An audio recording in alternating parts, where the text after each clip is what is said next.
Good morning, we should be live. It's Rob and Checkers coming from Conroe, Texas, Lake Conroe. Getting ready to go out for a morning of fishing and some sailing. Sail trolling to be exact. So it's about, I think it's about 85 degrees right now. It's supposed to get to 94. That'll be a scorcher, although out on the water it'll be, there's a pretty good breeze today, so it should be pretty comfortable. Got our coffee, got the rudder down, we got the dagger board down, we got 2 lines untied, and got the menu popping up. You guys are probably used to that by now. I got the company work that I got this switcher box. It's called a YOLO box Live, YOLO box Ultra. I've got them working on that problem over in China. See, menu keeps popping up. Sometimes it'll settle down and it won't do it that often. But, so we're on a MacGregor 26, outfitted for the Great Loop. We're out here on Lake Conroe this summer, just practicing and getting ready. This would be similar to a day on the Great Loop where I get up, I get myself some coffee and take Checkers for a potty walk, and then get everything ready, get the stream set up. I'll have plotted my course at night, and we'll be off. So, there's that stinking menu again. All right, so now I'm going to untie the last 2 lines. I already got the power unplugged.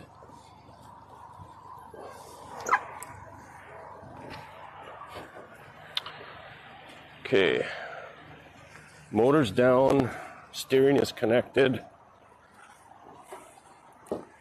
Trolling motor's tested. That failed on us the last time we were out, so I had to call Minn Kota, and we did basically a factory reset on it, and I had to reposition it, and then now it's working. Okay, anything else? We should be ready.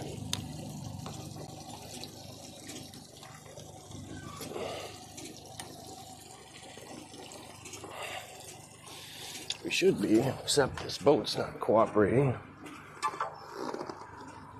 Okay, that sounded like my camera possibly turning off. So I have bugs in this stream. So I'm in, on my head is a Digi Action Pro, and it has a tendency to shut off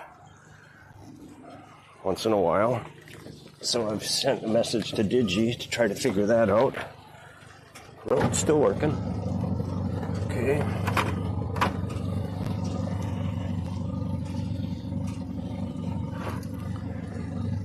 I was going to try to do live bait today. I got a new 6-foot net, throw net, and I caught some bait last night, but it was small. And I actually gave it to my neighbor. He was fishing last night off his boat here. So I thought I'd try this morning, which I did, and we just didn't get nothing. Come on. So now that menu is acting up worse than ever. It's always something, you know.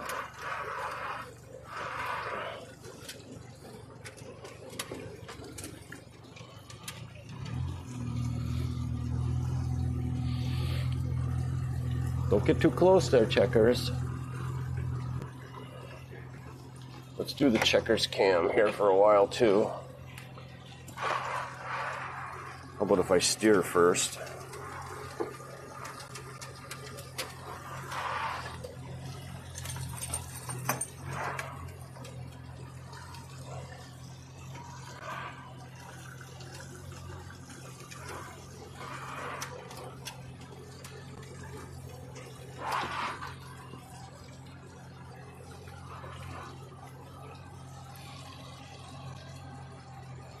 Menu. Who wants the menu up? Anybody? Okay, so I switched my trolling rig around. I got my downrigger over here on the port side now. That might take a little getting used to this morning. But of course we got the menu popping up every 30 seconds.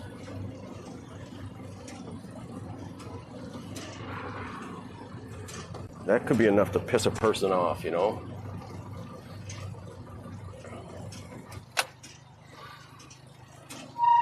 Okay, so we'll get the trolling motor ready. We're gonna turn it so it's facing more or less forward.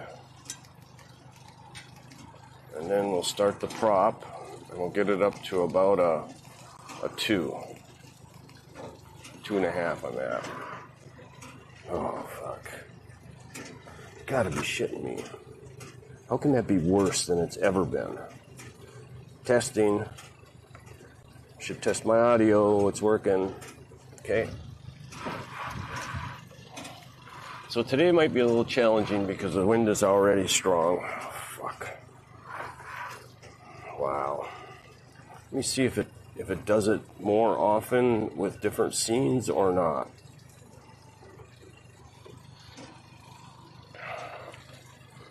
Okay, now we'll just keep putting along here. Look at that piece of shit. I mean, that's almost unusable. You know what I mean? If you're tuning into a stream and all you see is that menu popping up, it's going to drive you nuts almost as much as it's going to drive me. Okay, so what we'll do is we'll pull this in. We'll let out some line. It's my first time using this float rig too. I want to pull it back up to the surface. Okay, so that'll put my bait a little bit higher than the weight.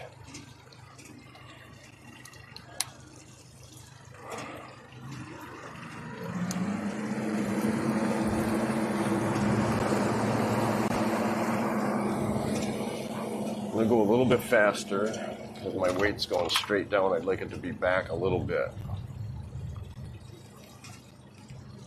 Go 3.5.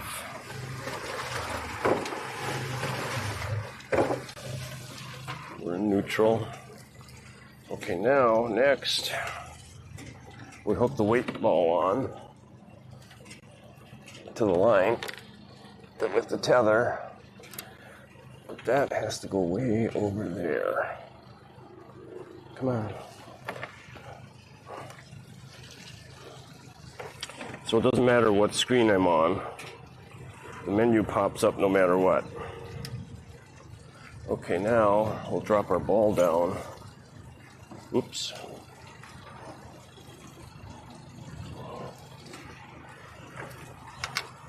This is a problem.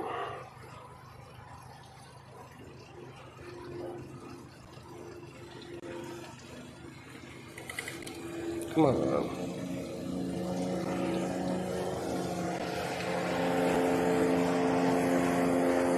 Little tiny boat with a 40 horse on it? That's kind of weird.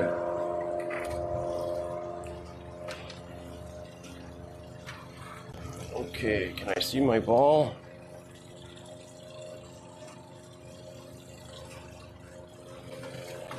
I cannot see my ball. How far down am I? It's because I'm not in the water yet. Haha. God dang it. Should have fixed that last night.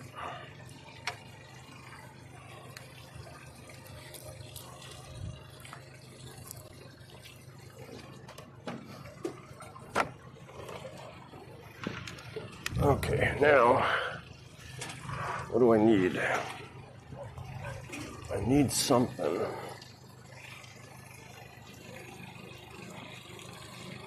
It's getting tangled up in my plant. I mean, you might think it's kind of stupid to have some plants on the boat, but I like them.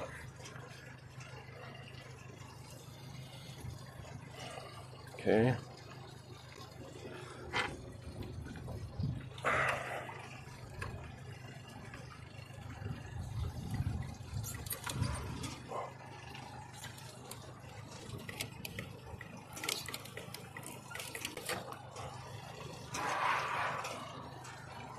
It's acting weird.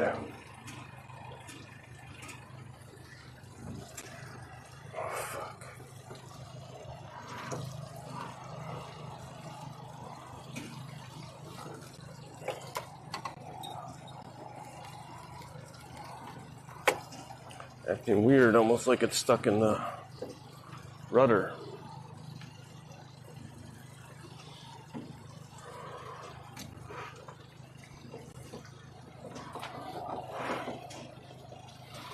Okay.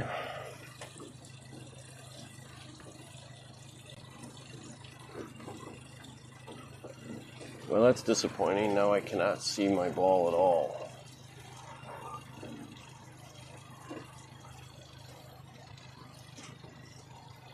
You can see it over here on the side scope, or on the traditional scope. I can see it at about 7 feet.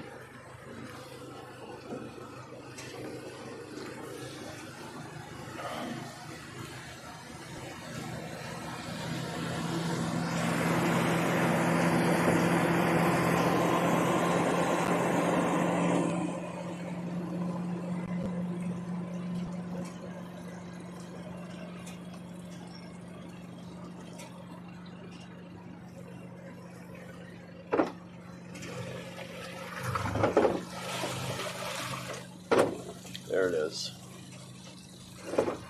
Okay. Shit, I was hoping I could see that. I have to turn the live scope way over towards port in order to see my ball. We're not down very far, so let's go down some more. We'll go down to about 8 feet.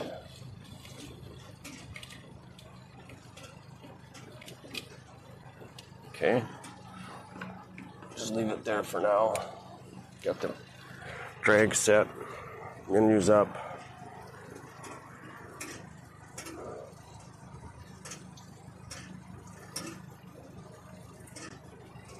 Fucking thing.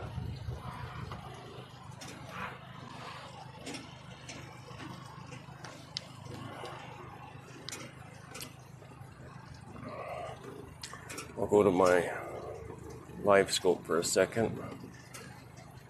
So I don't know if I can hear chat or not. Something might be wrong with that too.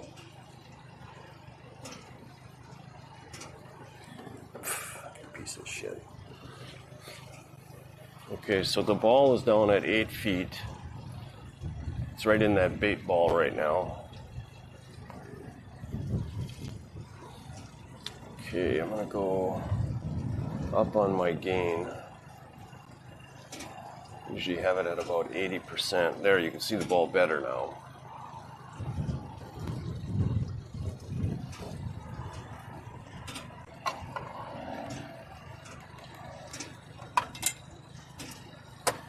Okay. All right, so let's put the other line out now.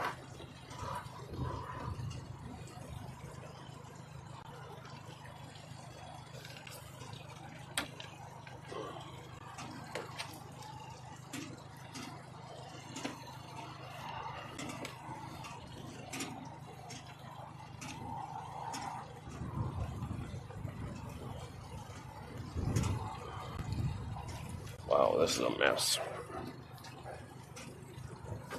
Checkers is always in the way, which I don't, it's okay. Come on. What's going on here? I'm trying this out, but I'll tell you what, it could easily be way more trouble than it's worth. See, look at that.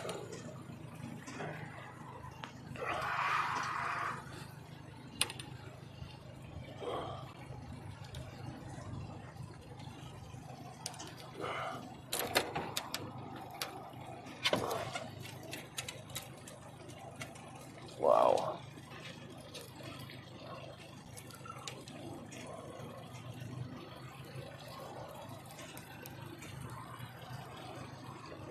Wow, wow, wow. You gotta be fucking kidding me. Yeah, this is going back in the drawer. This is way too fucking much shit.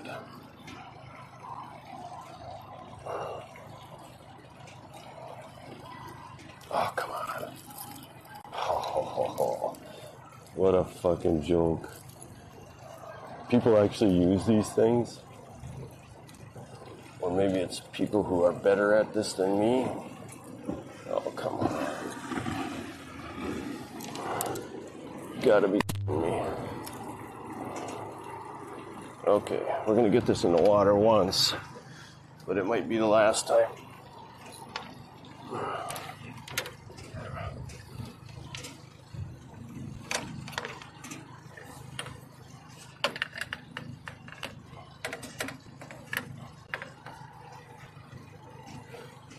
The weight of this alone makes it so I can't unhook the line.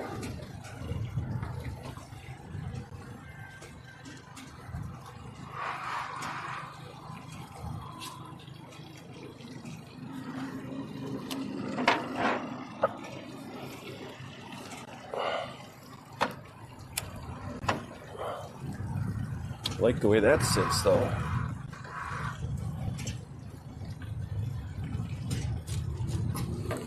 Okay.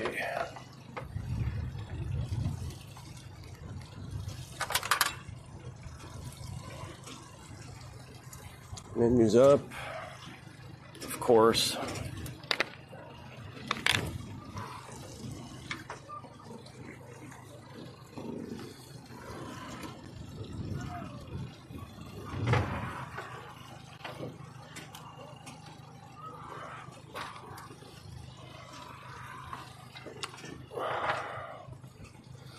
Don't like that at all.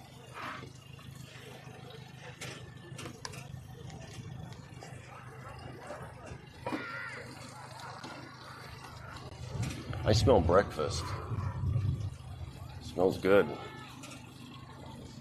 I can turn this off.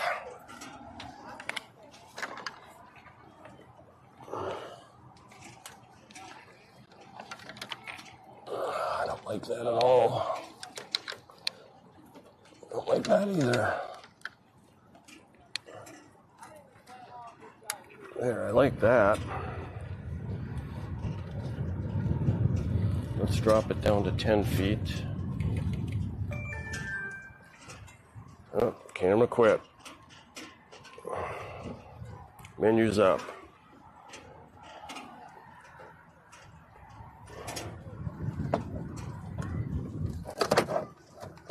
Oh, come on. Oh, you gotta be shitting me.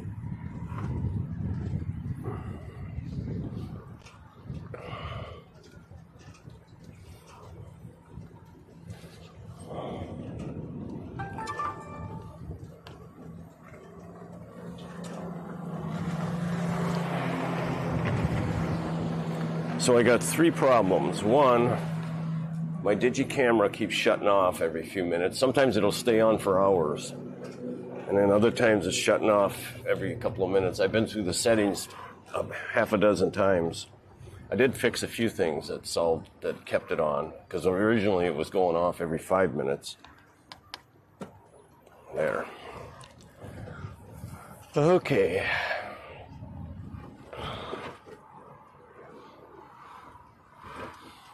All right, let's just stay calm for a little while. Not do anything other than work the menu. Wind's coming out of the south a little bit. We're headed 130 degrees southeast. We're going 0.8 miles an hour.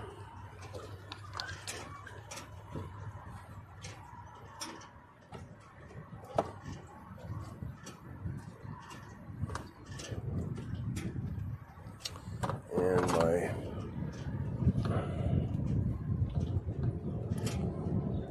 there we go.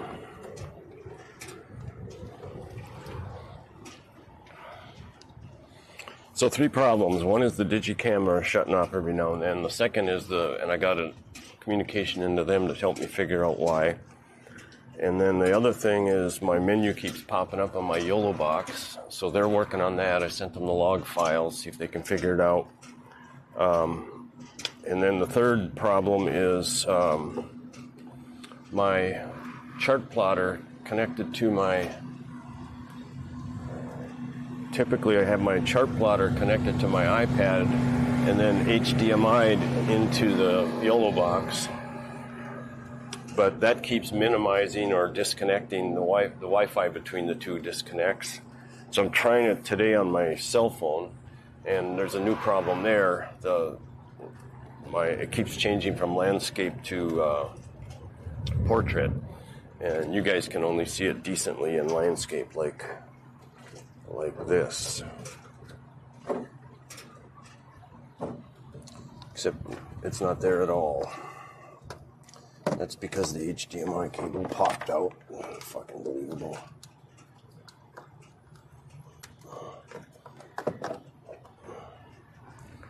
Let's see if it pulls in. There it is, along with the menu. It's getting frustrating.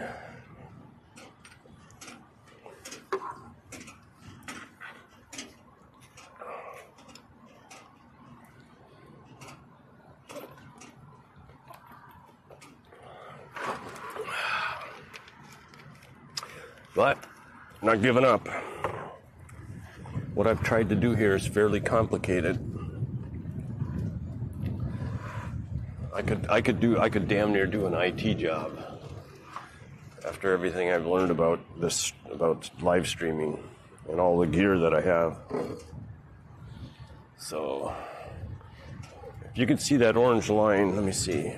Get on the right scene here. Okay, on the center screen, which is my head cam, you should be able to see my orange line on the reel, and then the orange line going up and the orange line going almost straight down but a little bit back. That orange line is tethered to the 5-pound ball that's down there at about 8 feet, 10 feet I mean. And whenever that line going down, the outer line going straight, almost straight down, that means I'm still tethered. When I get a fish, it'll pull it out of the tether and that line will go back. And that's how I can tell I got a fish. And I've been catching a few. I've been catching catfish. I caught a freshwater drum. I caught a striped bass, hybrid bass. Wasn't big enough to keep though. I caught quite a few catfish that were too small. I mean, there's no limit on them for size. But I always I throw the small ones back just to let them grow. But I've probably eaten quite a few, maybe a dozen catfish. And this is my fish cleaning station right here. I just unclipped that piece of plexiglass and I lower it down and it sits right on the back of my seat right here. And then I just push the fish off the side. I just fillet them, so I don't have a lot of blood and guts all over. And I just push the chunks off the back of the boat. I usually clean them back at the dock, but what I've got this set up for is so that I can clean fish on the Great Loop at night if I'm anchored or something. I've got a station where I can clean them. Hey, you guys, the menu's staying off. For maybe a grand total of 10 minutes now. Ooh, baby. All right, so let's swing this camera around. This is the one I normally use. That's the checkers cam. So I'm going to set up a new scene here. And I'm going to use a triple. And I'm going to use the HDMI 2 overhead shot. And the HDMI 4 face cam. And the HDMI 1 head cam. There we go. Okay, so I think this camera for my face is better. It seems to gather light better. It's a Sony 3000. It's got a zoom on it. Let's see what happens when I zoom it, because it does seem to be kind of close. You know what? I don't think I'm on the right one. There it is. Okay, there's the Sony. I've got a webcam here too. But let's, there we go. Let's zoom that out a little bit. Okay, it's out all the way now. So this wind is already starting to list my boat. This MacGregor is it's a combination motorboat, so it'll plane, and a sailboat. And it's pretty high and narrow. So when the wind blows, or when you're sailing, it does a pretty good list. In fact, right now with the wind hitting the boat, it always seems to want to turn into the wind. So I had to turn the trolling motor a little bit to get us going back on course.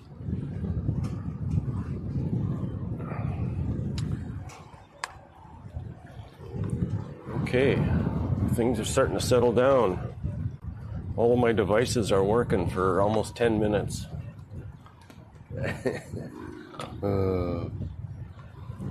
Now, next problem is I got to figure out if I'm able to hear chat. So I'm hoping somebody's in chat and can. If anybody's in chat, chat something. I want to see if I can hear it.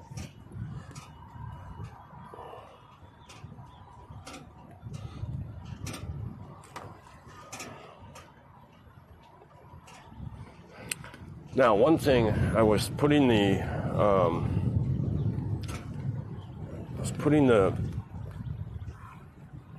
live scope on my phone as a test today. I usually have it on the iPad, and I have it a split screen, and I have both the live scope and chat. So, and then I normally have chat going in my ear, but that's not working all of a sudden as of yesterday. Okay, so this wind is really blowing us over to the other shore.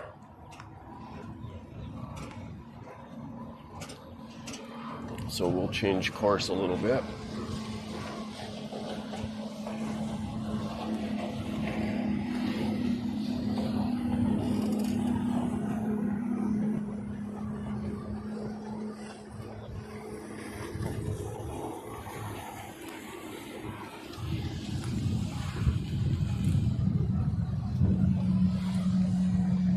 In fact, we got to speed up the trolling motor to about a 6.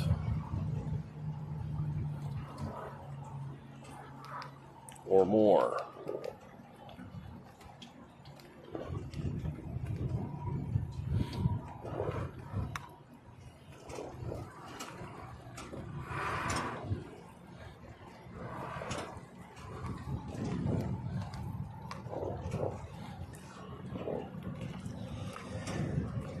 So I'm going to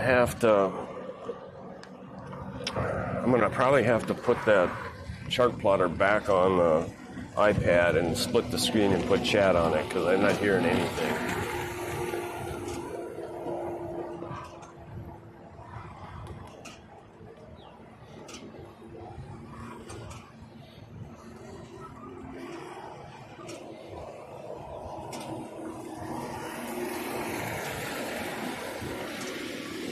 Everybody looks at my boat because it's weird and odd. They gawk at it as they go by.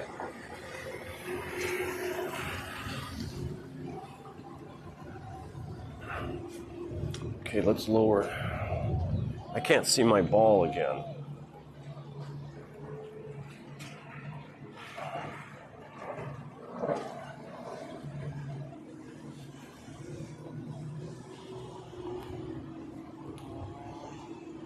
There it is, I think. No.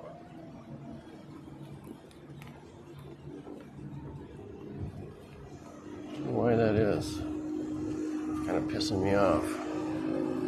So I moved my downrigger over to the port side, which is the same side that I've got the live scope on.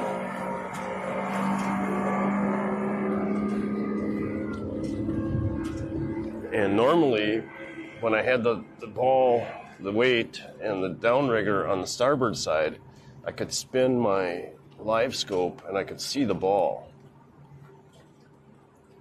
And it was just handy because I could always see where I'm at compared to the bottom. God dang it. That's a shame. Oh wait, there it is, I think. There it is, it's at 10 feet. Huh.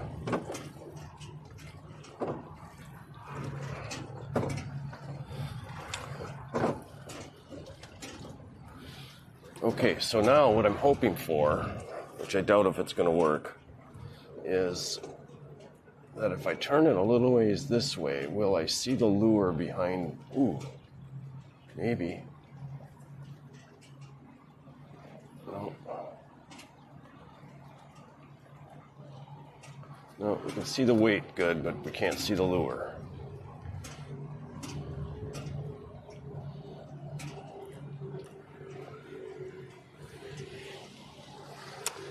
Okay, so that chart plotter, down the live scope on the cell phone instead of the iPad works better because it stays on and it doesn't keep minimizing.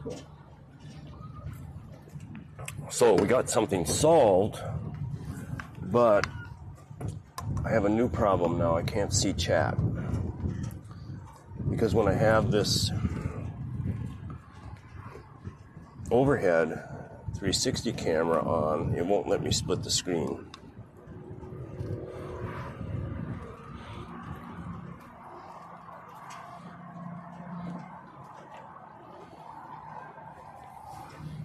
So we're going 1.5 miles an hour now.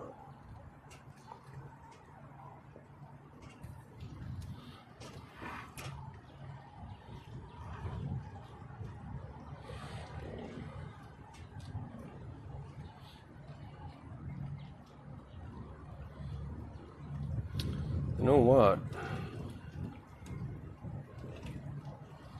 Part of the problem is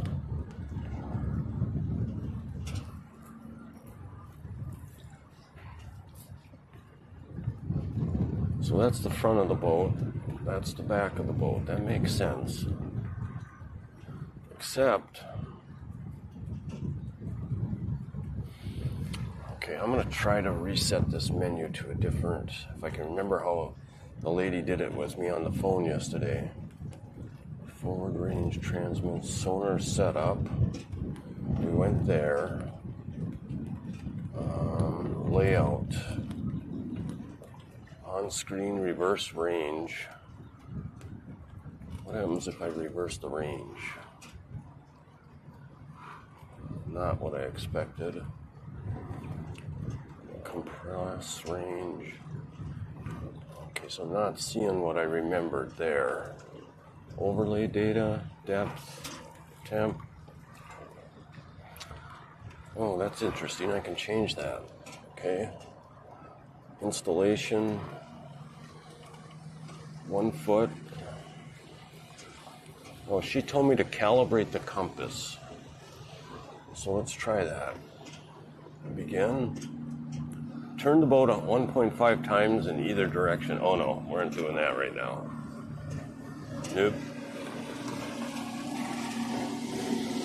Orientation. Forward.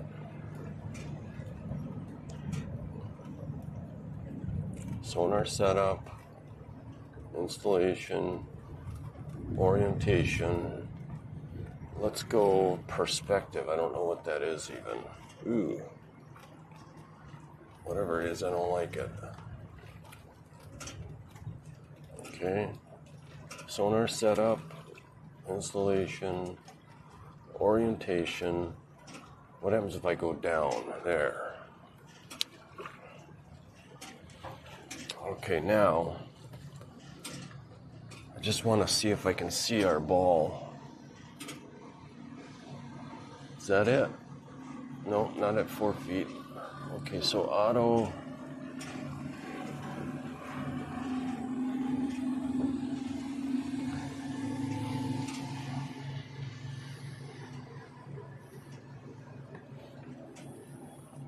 That could be the ball right there at 10 feet.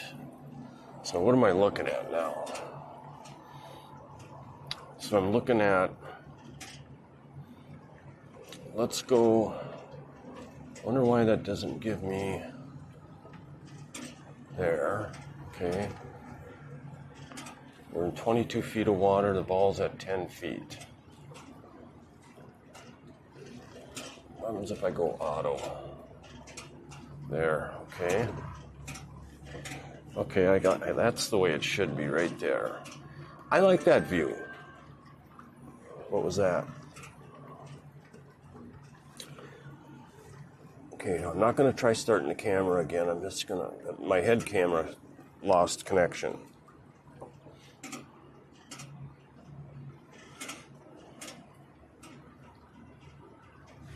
Searching, that means it's probably not on. There it is. Okay, so the camera's shutting off.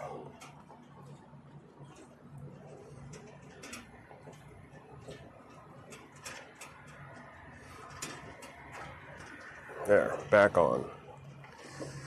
Okay, so now I have a view that on the live scope that I like better. See what you guys think of this. Okay, so 0 is the scope at the back of the boat. We're looking 14 feet forward, which is not quite to the front of the boat. And we're looking 14 feet back, and there's my 5-pound weight sitting at 10 feet. So we could lower that a little more. We're at 25 feet. I usually try to stay 10 feet off the bottom. Okay. All right, so now that's latched. This one is not very far in the water.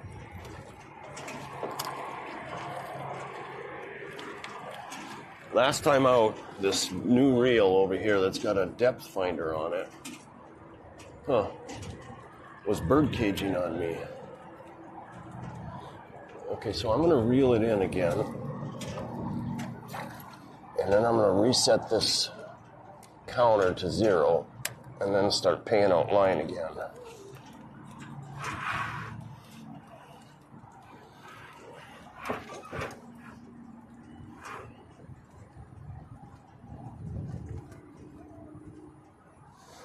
Okay. So now, why is that counter not working? You gotta be shitting me. What the fuck? There we go. Okay, I gotta bring it back in. Okay, now we'll reset it. And we'll start paying out line again.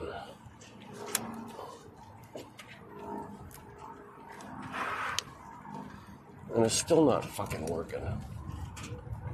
Jesus Christ. So there's like multiple little buttons there. It's not just one button.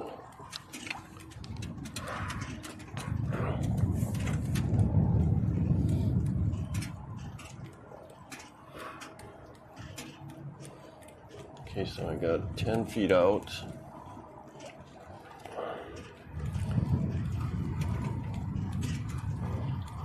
I need to put this gang hook, this Carolina thing, I need to put it on the other side. Okay, there, we're at 22 feet on that. This one looks good. We're going 2 miles an hour though. That's too fast.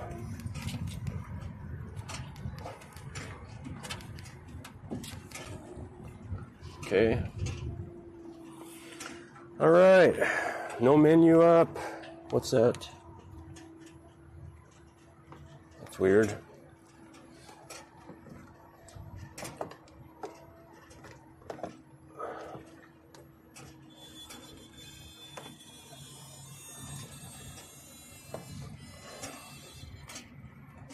Okay, now we're at 1.4.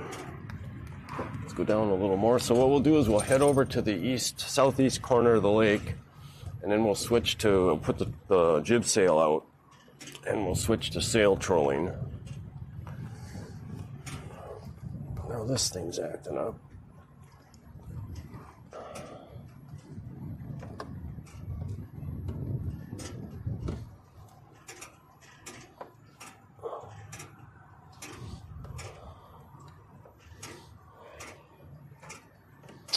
Come on. So another failed experiment. Why is this not working?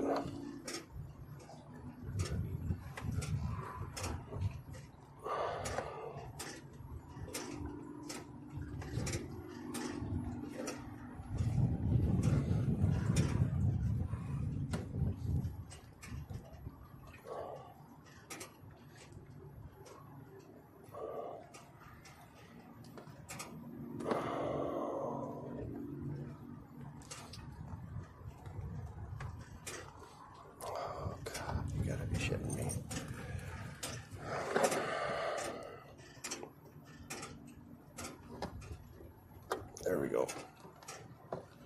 All right, that's back.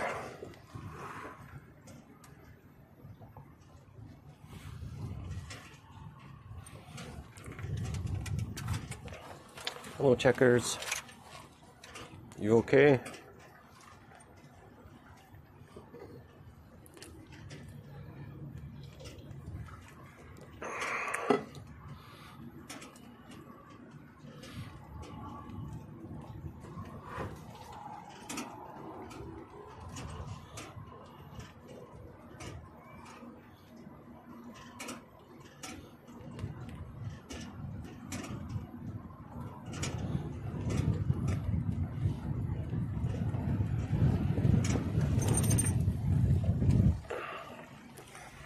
All right, so I can't see chat.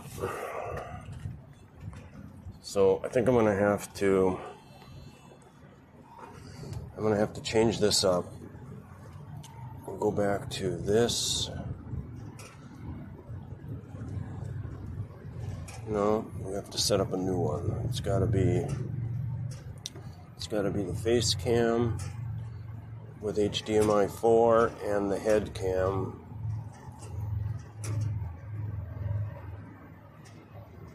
Okay, now we'll have scenes as I make the switch changeover, as I move the chart plotter over to the iPad and try to get chat up.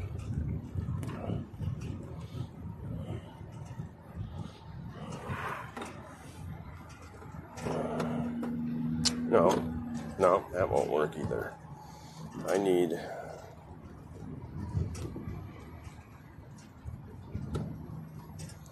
Is it this one? Yeah, that one.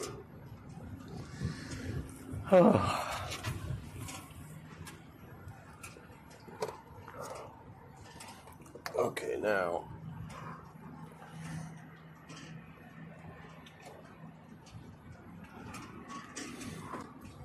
Now we'll go here. We'll go to Wi-Fi. And we'll unhook the camera and we'll hook the chart plotter up. Probably have to disconnect it from here.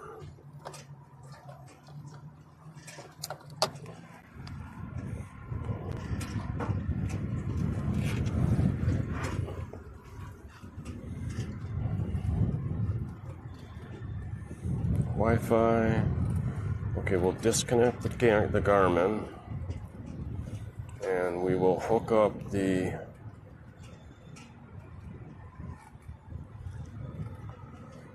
camera. Is that it?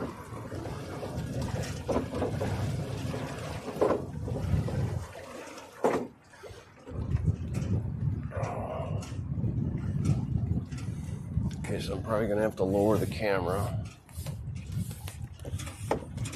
Oh, that's acting like I got a fish.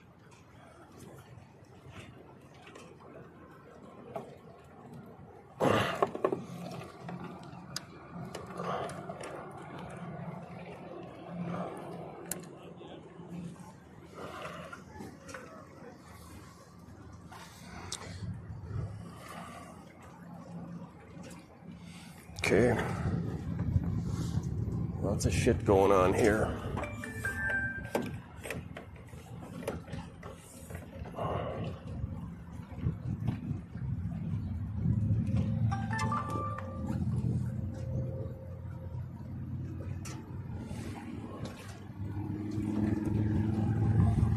I guess I'll never know about all these problems unless I do this, so.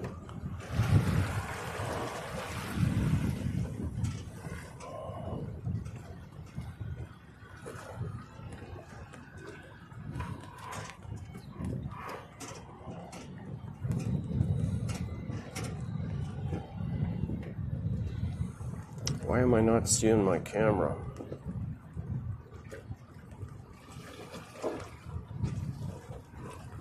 Maybe I do have it.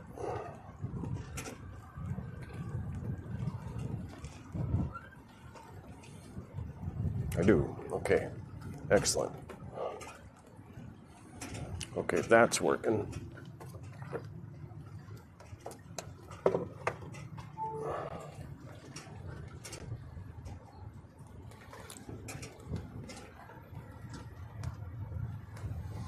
Okay.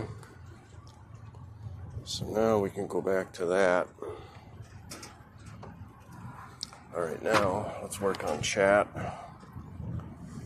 And Garmin 4351. Where's my line? Oh, that is definitely acting like I got a fish. Okay.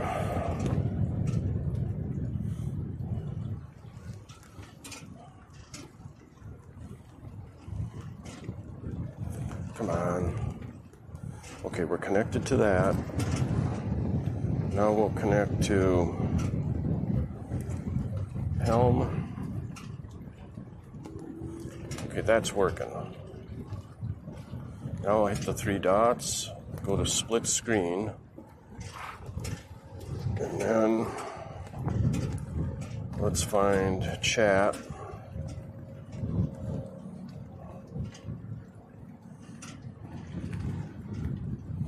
Okay, that seems to be working.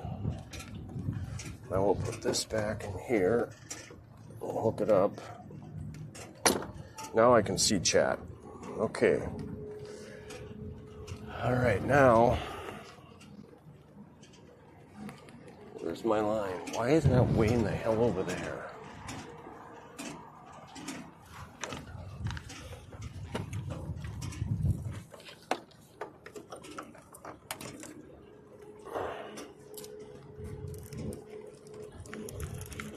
Yeah, I got a fish, I think, and it's a big one. Or a snag.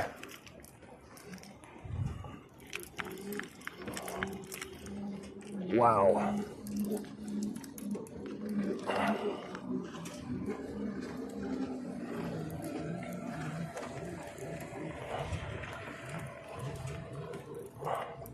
Oh yeah. It's a pretty big catfish. Nice one. Okay, so now, why do I have that? Oh, I know why. Okay.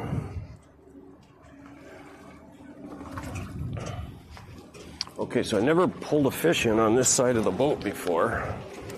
And it's kind of a problem because my camera's in the way here. If I ever had a huge one, this might not work very good.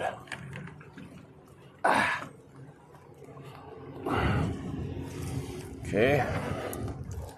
Yeah, that's a pain in the butt there.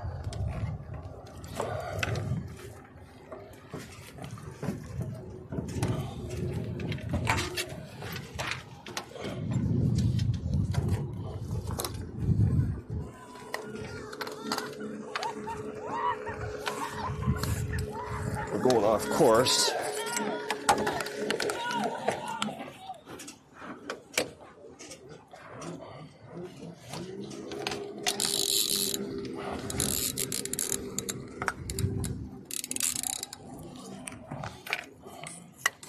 Kind of looks like I snagged them.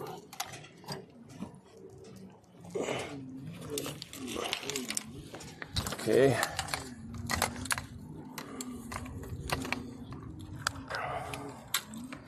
That one's kind of small. Don't know if I'll keep them. I usually fit. Okay, I'll put that there for now. So I wanted to put this net up anyway. I usually do it shortly after I leave. I should have put the autopilot on. But we're doing fine.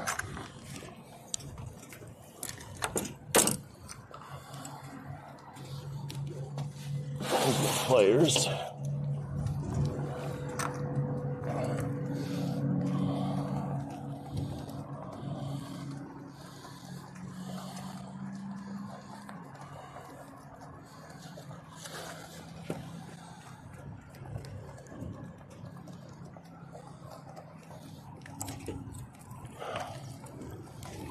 Got the net.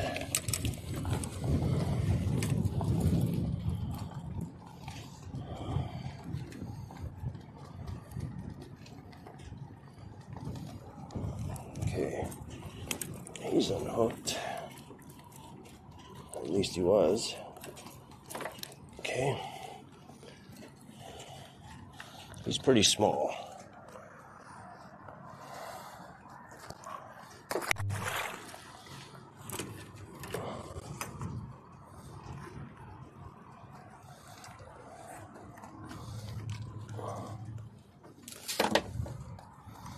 But we caught one. That's cool.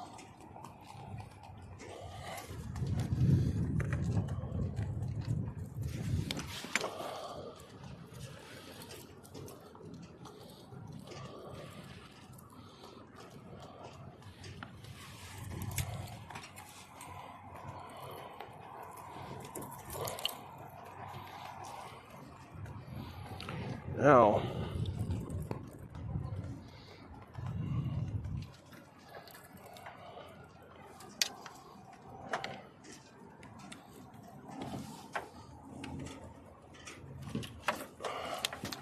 okay, that's a bit of a pain in the butt there.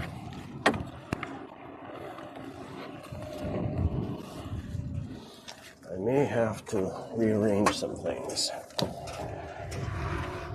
Okay, let's go back to this.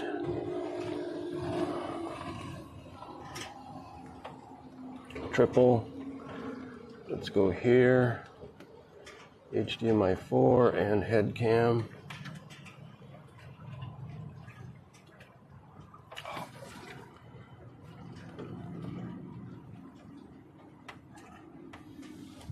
Let's spin this a little bit.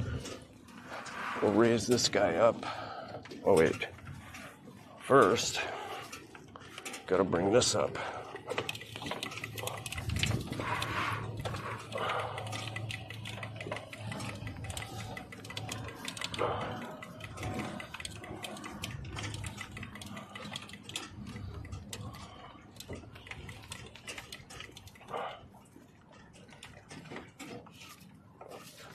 Okay.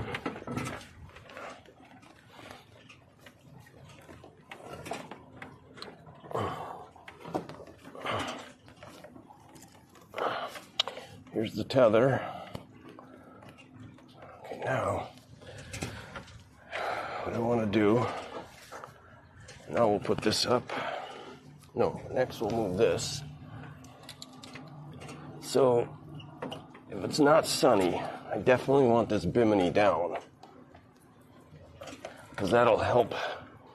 Or maybe I should put the, it's almost like I need the outrigger up front. Or the downrigger, I mean. Okay, now,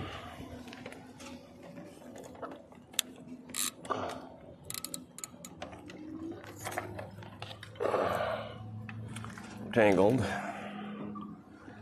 Unbelievable. Okay. Now, what I'd really like to have is another hot dog.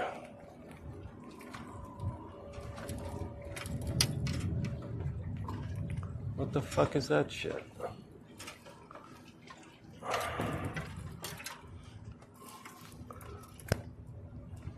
Oh. Huh. Okay.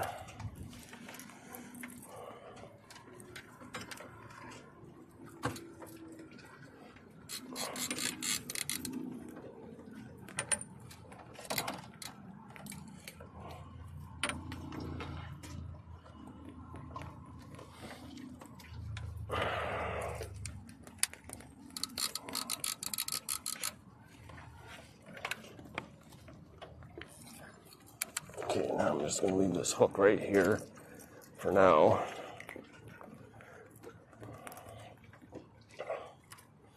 And go get another piece of hot dog, because that worked pretty good.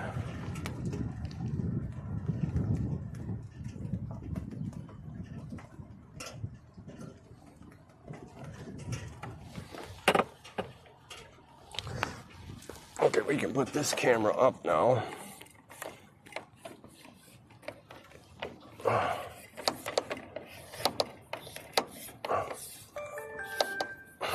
Fuck you.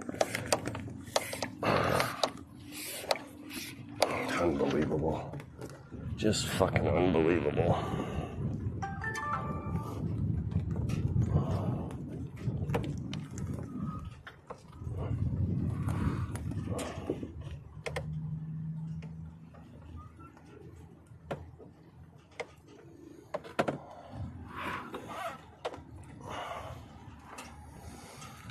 Oh. Wow. Plus, you got to touch the screen 4 times just to get the camera back in view. I think I got a solution for that.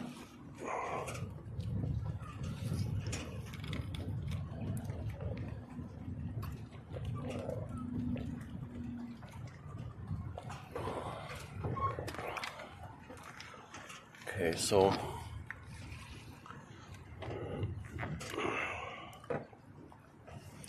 all right.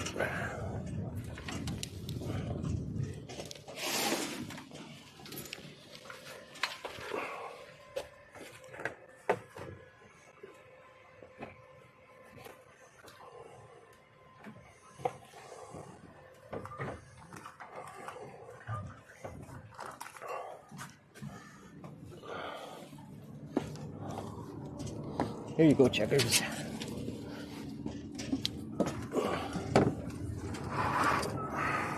There you go. Good boy. Okay.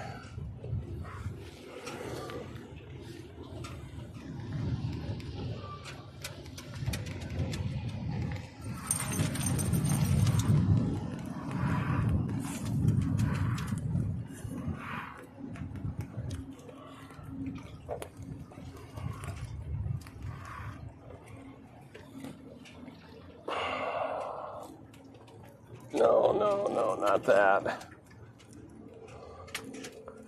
Oh, fucking A. No, checker, stay.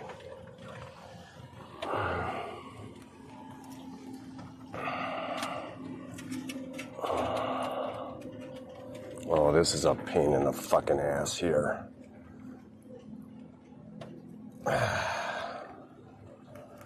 Wow.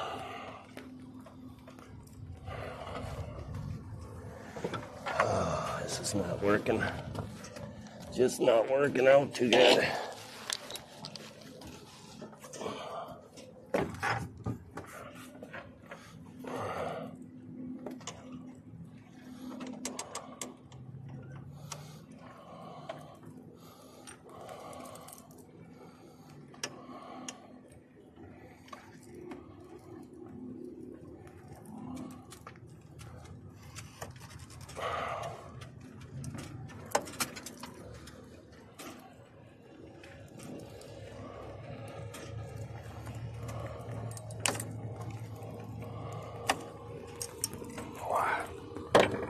Okay.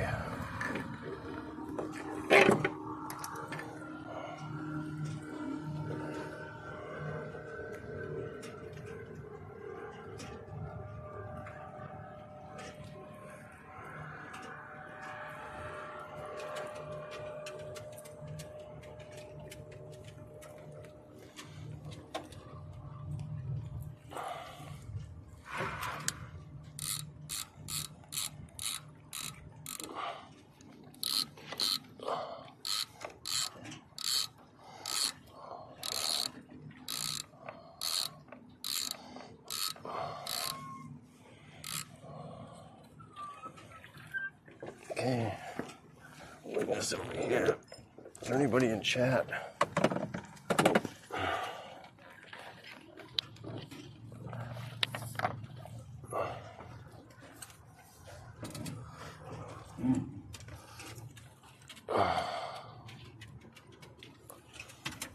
Okay.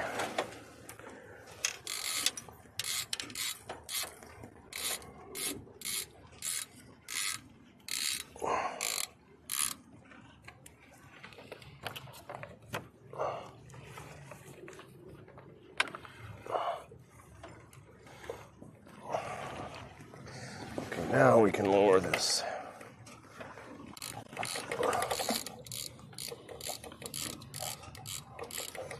We're in 26 feet of water. We're not moving very fast. Yeah, we are moving 0.9. Okay.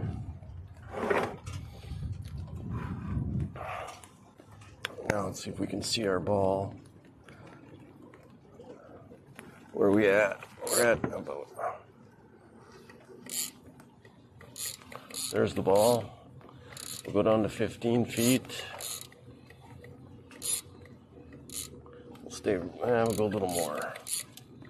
About 16. Okay. We're back in business.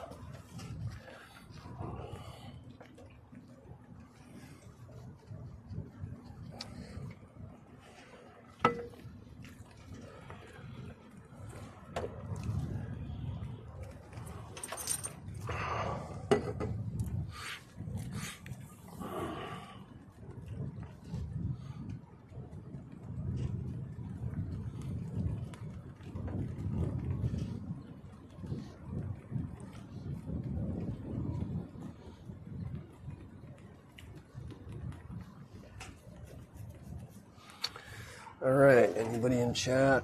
No.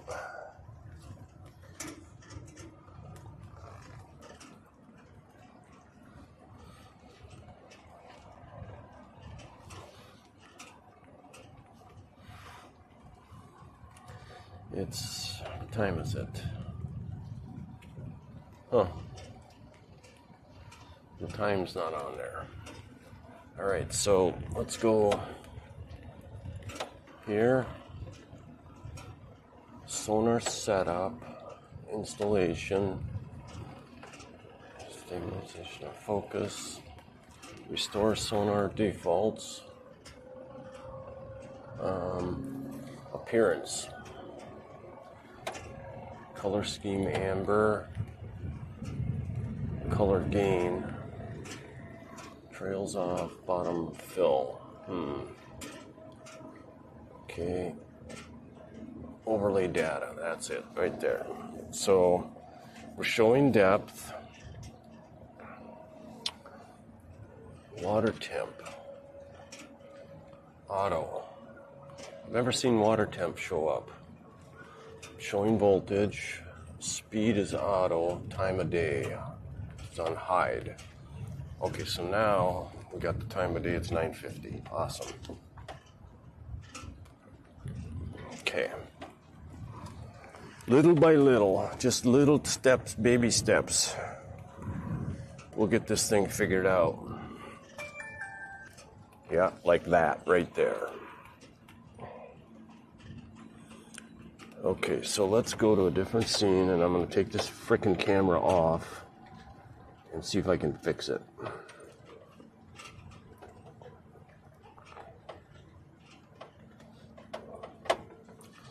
Okay.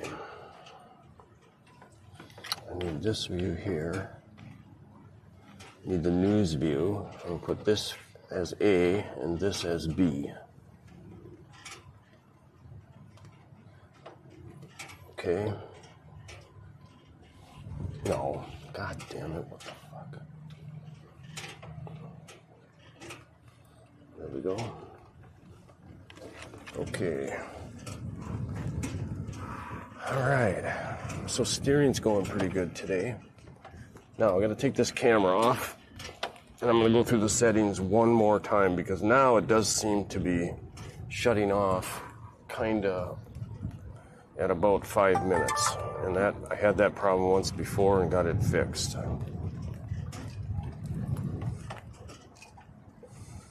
Okay, I'm gonna need glasses.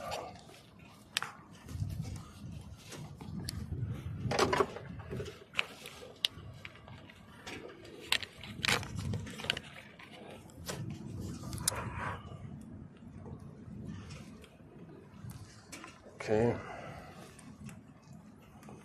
All right, now, snapshots off. Single screen preview, screen off when locked. Single screen preview. I'm gonna turn that off. I don't know what that does.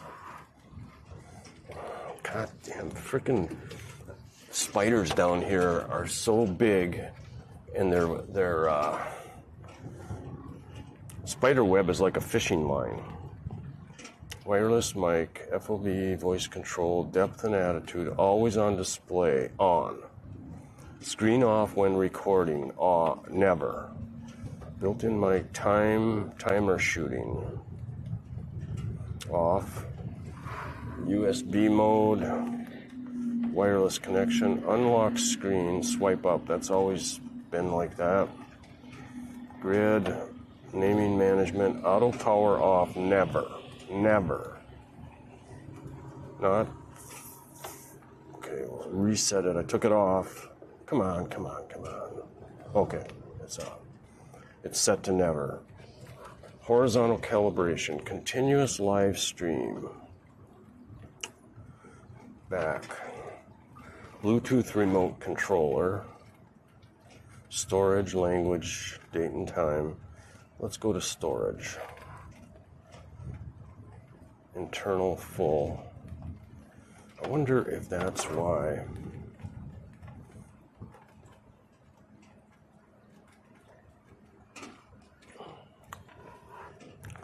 I'm going to switch storage to SD card instead of internal, because internal's full.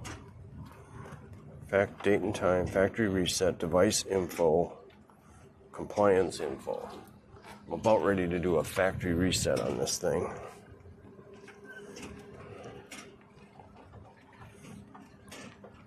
Let's brightness 90%, QS, quick switch button setting feature, switch between modes.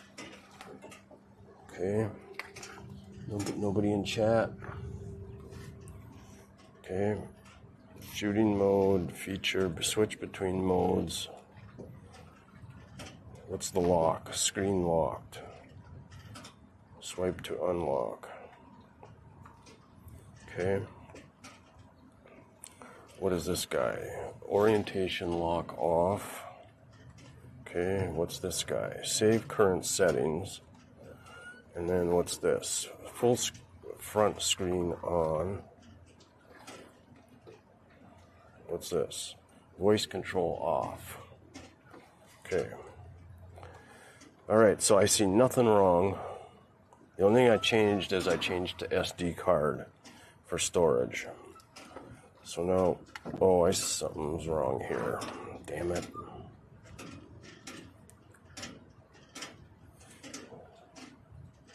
Single screen preview. Okay, I gotta turn that back on. That was the other thing I changed. Okay, so now I can swipe here and turn off the big bad back screen and only have the smaller front screen on to conserve power. Okay, now device disconnected, check device and tap OK to return. Connection failed. Okay, reconnect.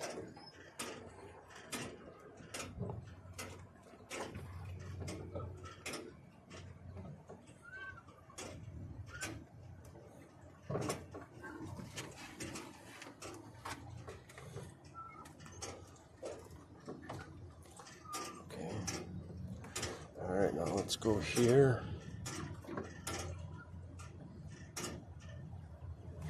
Okay, so we're back. Didn't find anything wrong.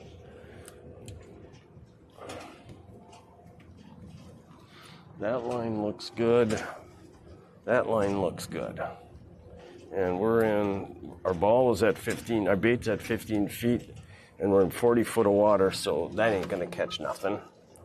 So let's lower that. I'll put this back on the screen here so you guys can see it. Okay, so let's lower that ball. We're down to 20 feet.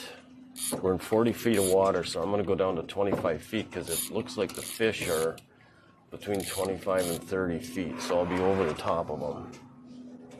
Okay. Looks like audio's still working. Okay.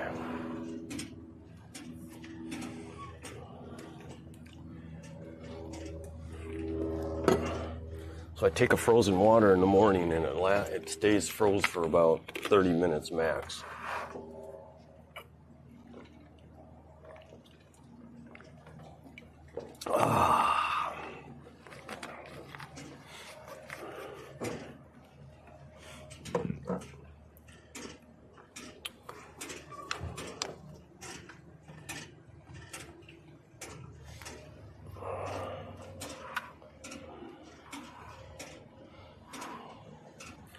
I need to get an SD card for that camera. I don't really need to though, because I got recording on my YOLO box. So we're over on the south corner, east corner of the lake. We're heading over towards the dam. And then when we get a little further along here, we'll turn and start heading more or less north, a little bit northwest. And then we'll put the jib sail out.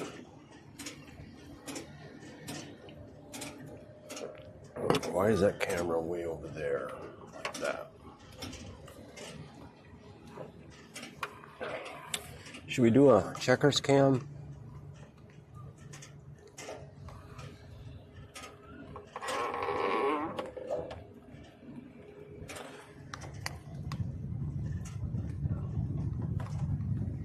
There we go. There's our checkers cam.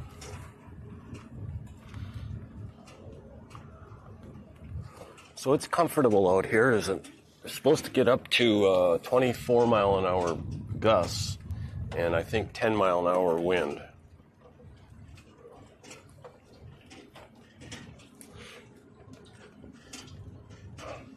Okay, so my head camera's pointing way too far down.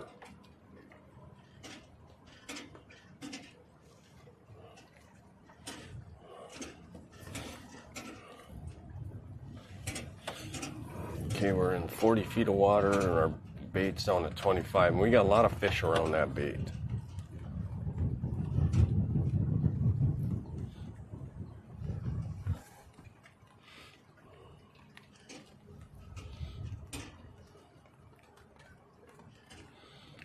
I think it's going to be a nice sailing day.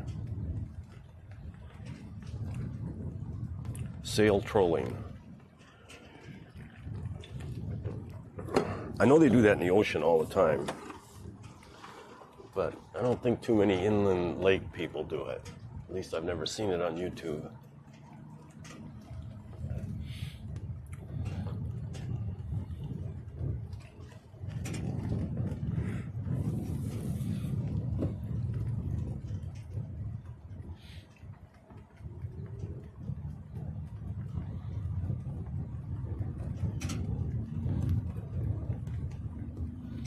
I wonder if I should get some of those hooks that don't snag.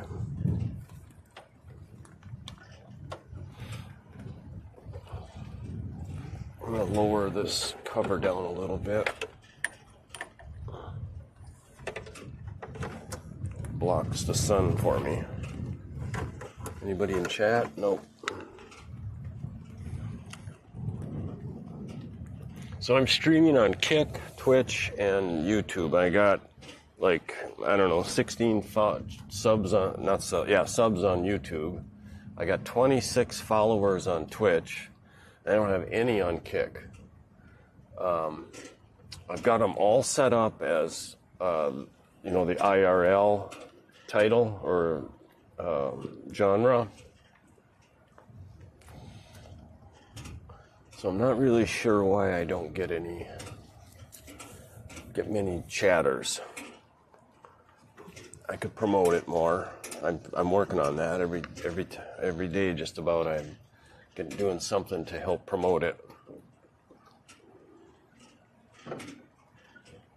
Just takes time, I guess. Well, I might not be the most entertaining guys out there, but I do pretty good when I've got somebody to chat with.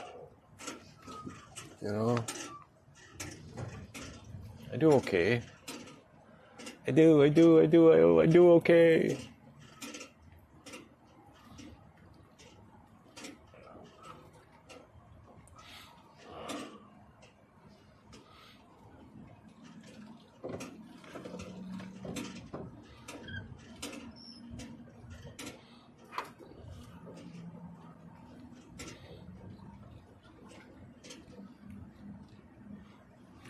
Okay, I'm going to do a big right-hand turn.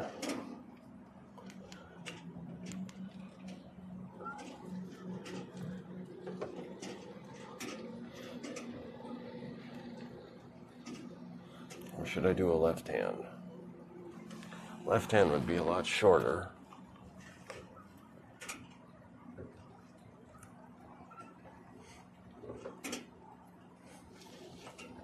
Anybody in chat want me to go right or left? Can't make up my mind.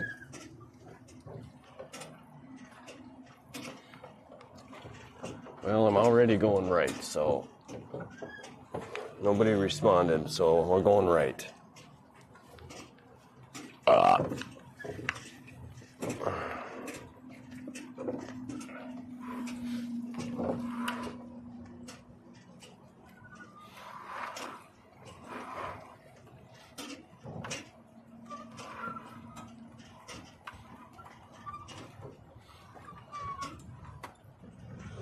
So about a week or two ago, I was out here, and a squall came up, and it was rough. I was about like this, so I'm getting ready to turn around to put the sails up. The wind's coming out of the south. I get completely turned around. I'm just about ready to put the sail out, and I look at my flags, and the frickin' wind is coming out of the north all of a sudden. And I look up way at the end of the lake up there, and I can see the rain. So I thought I had lots of time. I mean, it looked like it was way at the end of the lake. And so I started, I didn't put the sail out, and I started just turning towards shore, or towards the marina. And man, it was like a minute, and all of a sudden, wham! The boat listed way over, and I didn't even check the weather that morning. That's like the first time I never checked the weather. I would have went anyway, because it was only going to be high winds of, gusts of 30. Today we got gusts of 24. So I wasn't too worried about it, but holy shit. I mean, it took me just a long time to get back. I was listed way over. I was leaning on the gunnel here. So when I do this right-hand corner, it's weird. I seem to end up like so far, but way back, away from the dam. I'm gonna do left-hand turns next time. That's it. I've had it with this.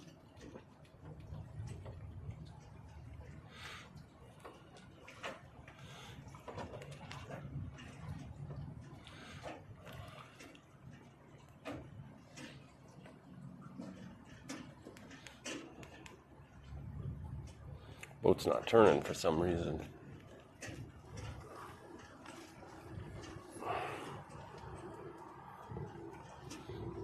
Okay, that's weird.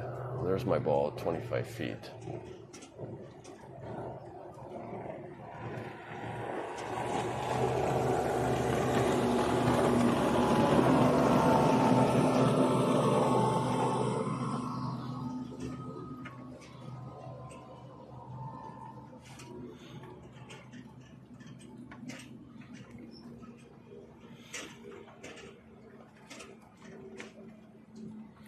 Okay, now we're turned around, and I'm going to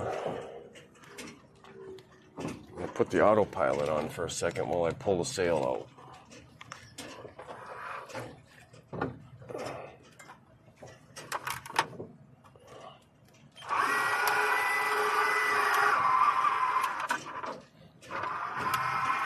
Okay. How's the cameras look? Let's go off the checkers cam for a second. And let's go back to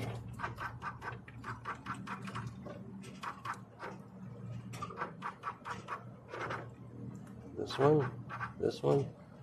What the hell? That one. So we got to set up a new view. We want this. We want the head cam. And let's go with the checkers cam.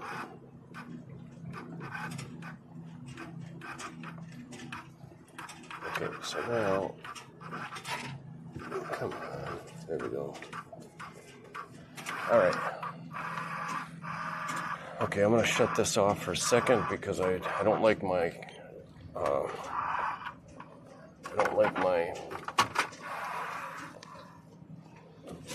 course. Okay, now we'll put the autopilot on.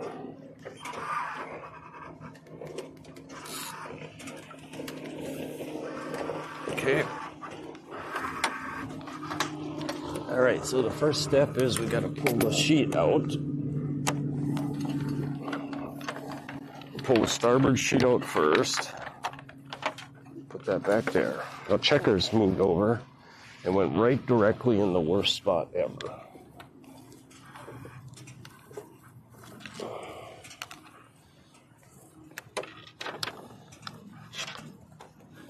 Okay, now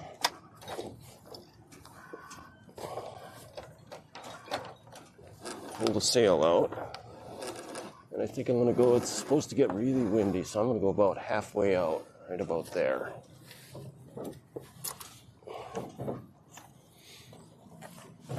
We'll lock that.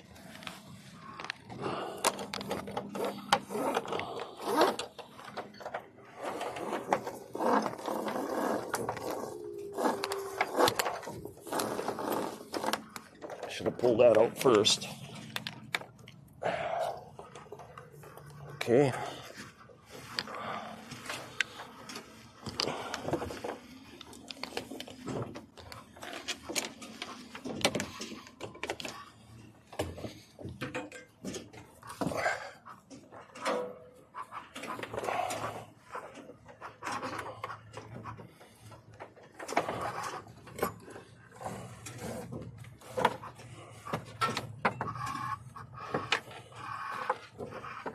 Okay. All right, cameras look good. Now we'll turn the trolling motor off. And we'll even trim it up. Just so I can see it. And we'll go a little more.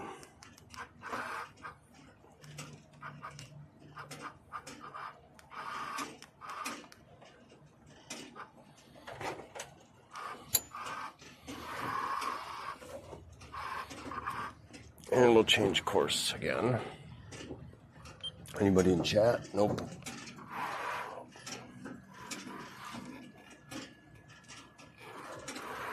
Okay. And we'll go to that side of the lake and then we'll tack back later.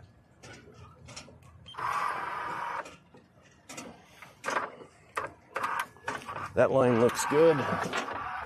That line looks okay. Our ball is at 25 feet and we're in 35 feet of water. That's pretty good. We're going 1.8 miles an hour. That's pretty good.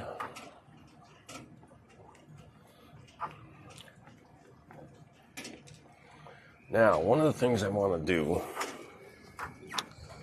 is I'm going to go to this view.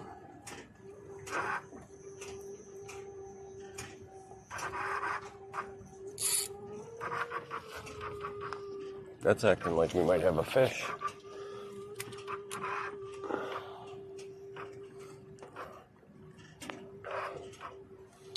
I think we might have a fish. I wonder why I can't see the ball all of a sudden. Huh. Boy, there it is. Yeah, we're at 25 feet. We're in 35 feet of water.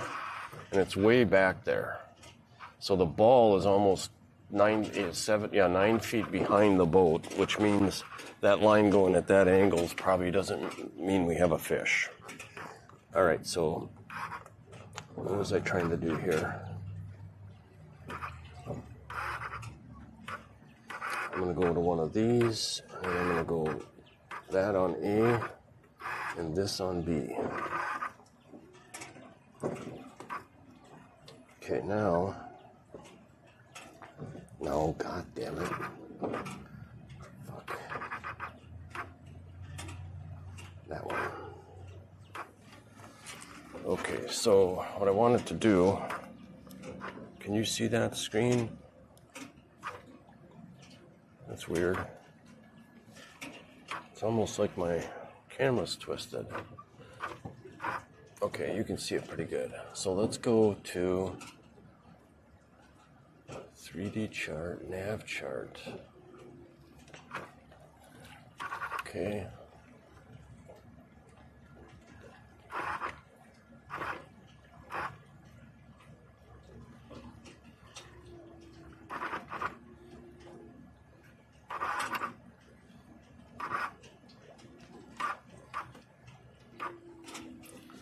So there's so many tracks on here from me. I wonder how I get rid of that. So we're right over an old pond right now. That's not what I'm looking for, though. Well, maybe it is. Let's go. Okay, so we'll just keep that on for a little while. Stop panning.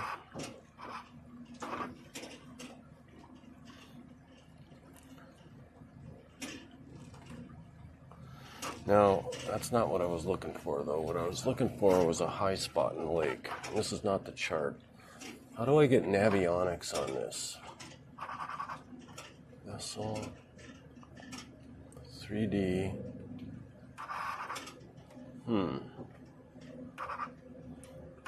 What's that? That's not what I want. So I wonder why I don't have navionics on there.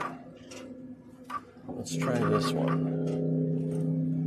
Charts.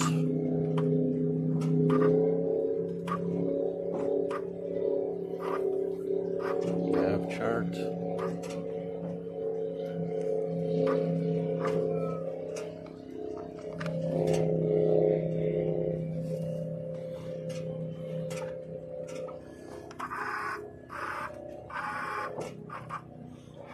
All right, let's go back to live scope because I want to check my depth.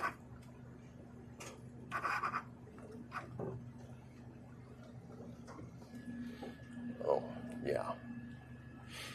Let's go sonar, live scope. Ooh, good thing I checked it.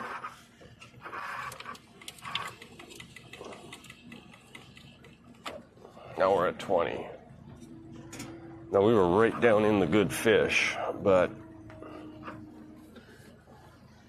I don't want to snag.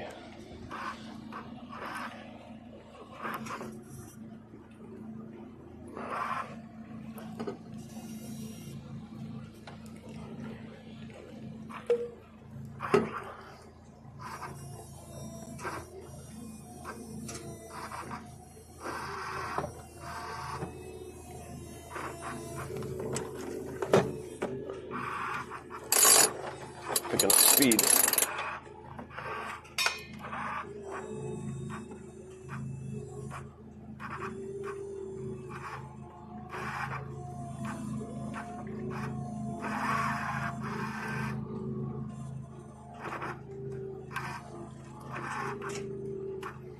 Unbelievable. I want this. I lost that camera.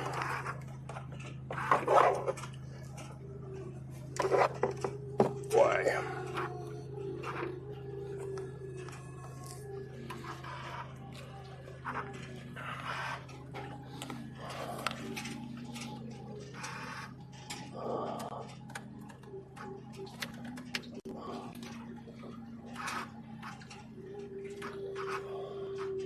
There we go. So I want A and B. No, god damn, why is that fucking happening? Jesus Christ. Alright, there we go.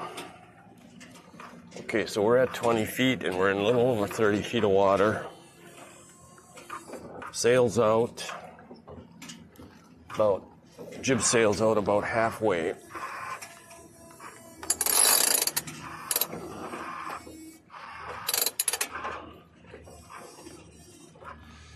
And we're going 1.8 miles an hour,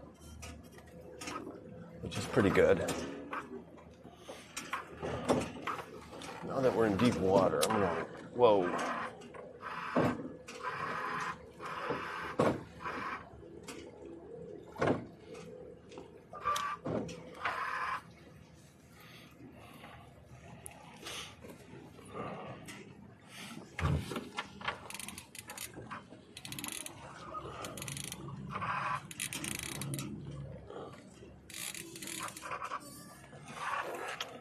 Okay, this is pretty nice. At a decent trolling speed with the jib sail out about halfway. Anybody in chat? No.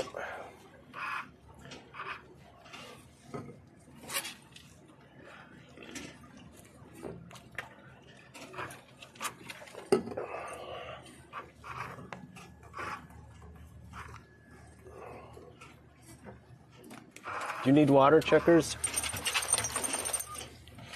Do you need water?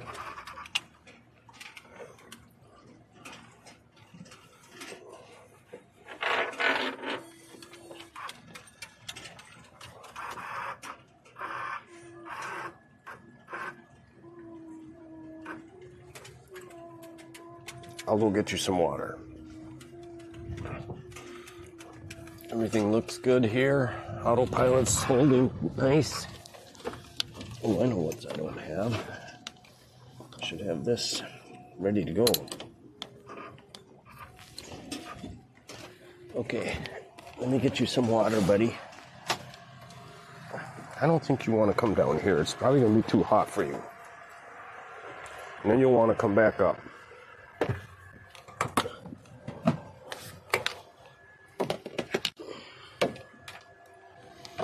Oh, shit. Nice. That won't hurt anything. Spill the water.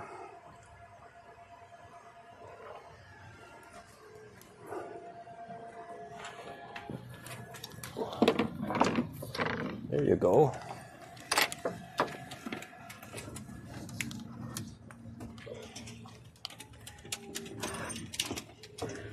Oh, you want to go in your little favorite spot. Sure you do.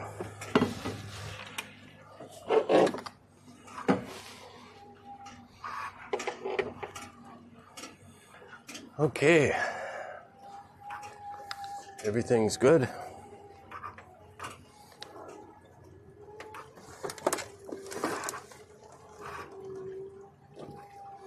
All right, so the cameras are staying on. The chart plotter is staying on.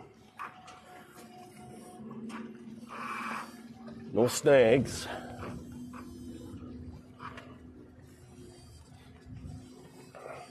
So we're headed, where are we headed?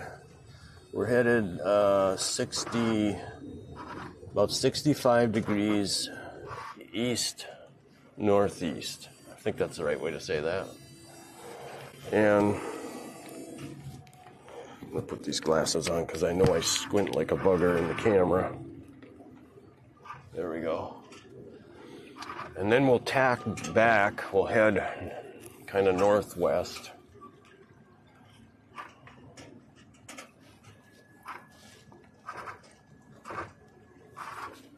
There we go.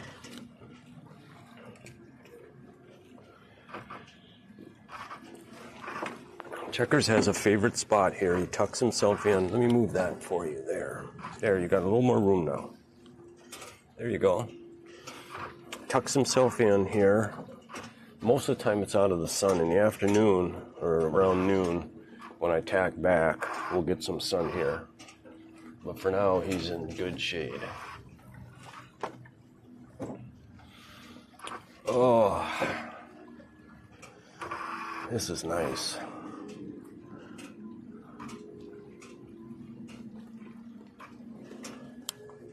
Just chat. Anybody in chat? Chat away.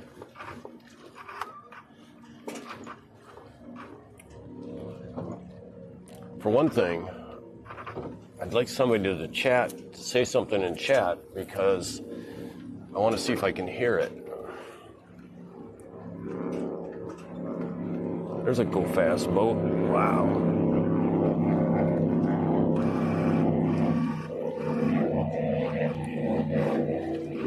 Now, is that the noise of the engine? Or could that be the fuel, noise of the fuel going through the fuel line?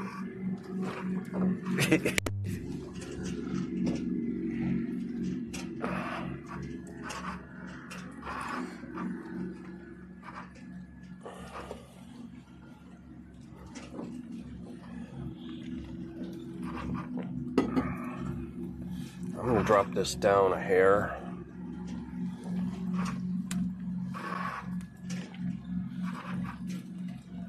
Although the water does, the depth does seem to be going up. So maybe I won't. Usually the depth gets shallower as I head towards shore over this way. Oh, this is cool. Let's go here.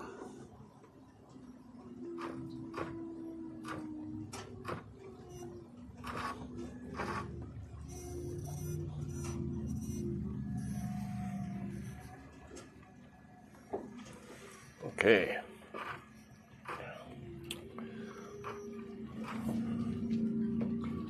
I'm fishing without having to work at it. I'm steering without having to work at it.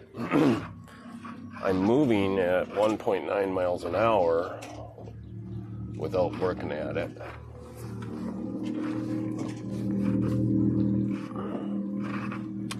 And we got 3 cameras going in it without having to work at it. In other words, they're working.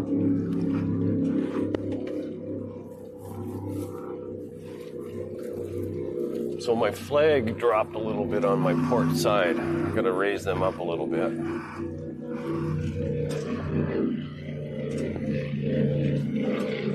There's that sound of fuel being sucked through a line.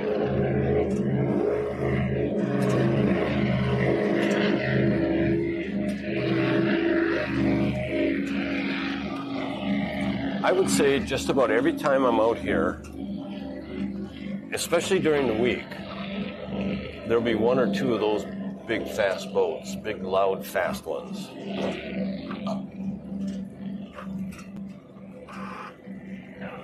Just some guy with a lot of money having a peaceful ride. Now my mom, Kathleen Ann Hale, I grew up on a lake. And my mom would go for a boat ride around the lake almost every day. That was her, I would say, that, going for a boat ride, going camping, and going for trips. Traveling were her 3 probably favorite things.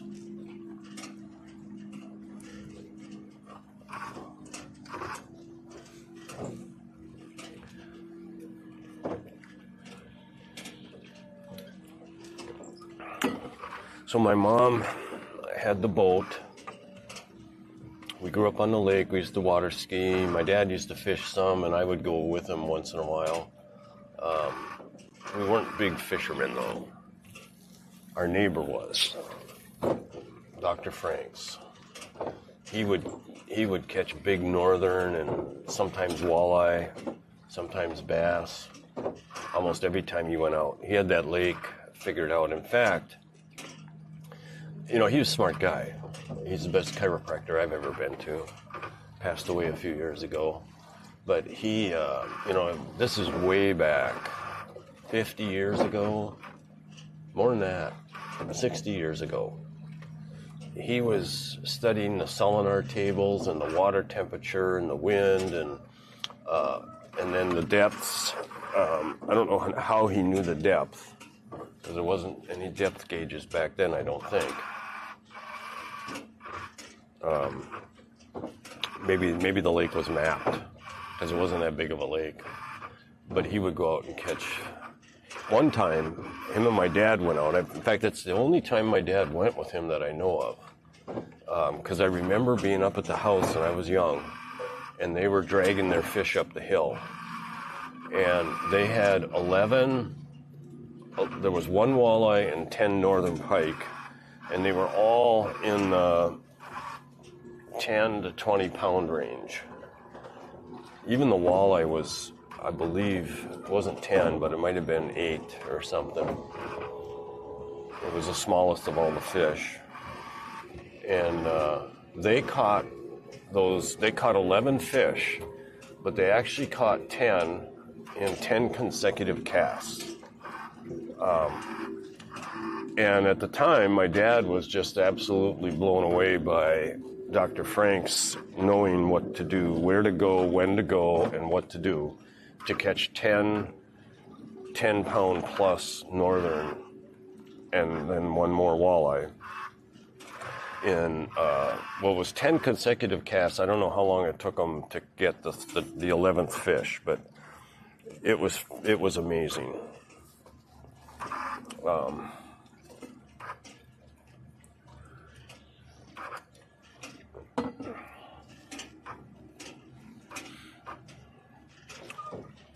So where's our depth? We're at 22 feet, 21 feet with our hook, and the water's 32. That's okay for now.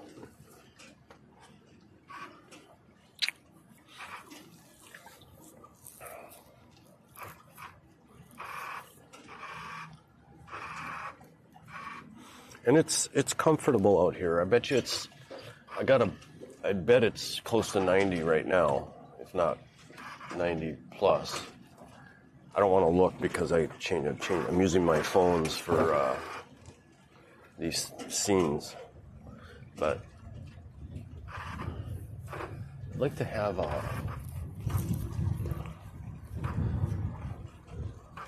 sure would like to have a wind and air temp set up on this boat. I sort of drew the line and didn't buy a $1,500 wind instrument, and I put up flags instead.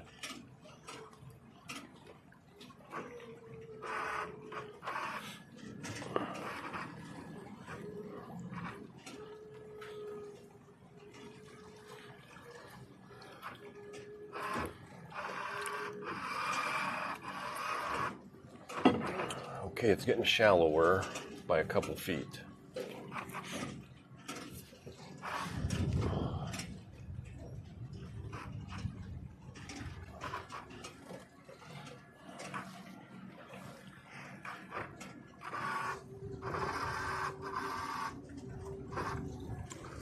So a motocross race today in Colorado.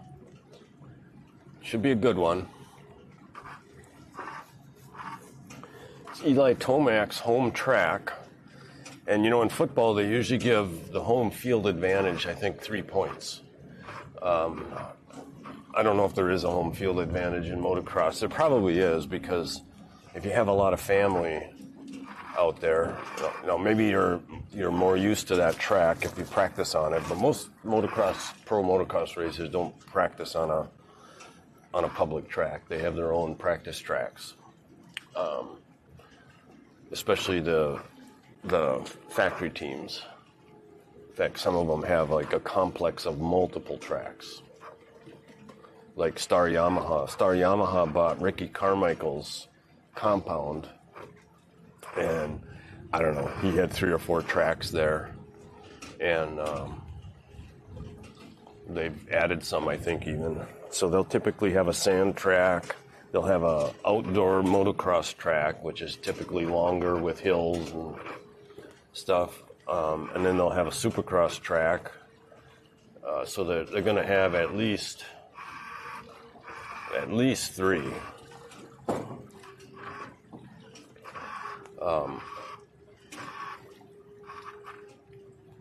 But the motocross tracks probably aren't quite as big as the real ones, as long, because they just cover a lot of property.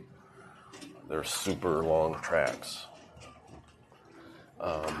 So anyway, they're racing in Colorado today. It rained yesterday, so I'm not sure what the weather's like there today. Could end up being a muddy race. And then, so Jet Lawrence has won 3 out of the 4 motos so far, and both of the overall. So they've had 2 events outdoor, 2 motos per event. You score each moto, and then the combined score is the one who wins the event. Low score. And Jet was, the first week he was 1-1. He won both motos. The second week, Eli Tomac beat him. No, that wasn't right. He was the first week, he was 3rd and 1st, but still won the overall. Then the second week, and Eli Tomac won the one where Jet got 3rd, Eli Tomac won. And I talk about Eli Tomac and Jet because they're the 2 fastest guys in 450. They pretty much have to screw up to have somebody else win. They have to have a bad start or something. So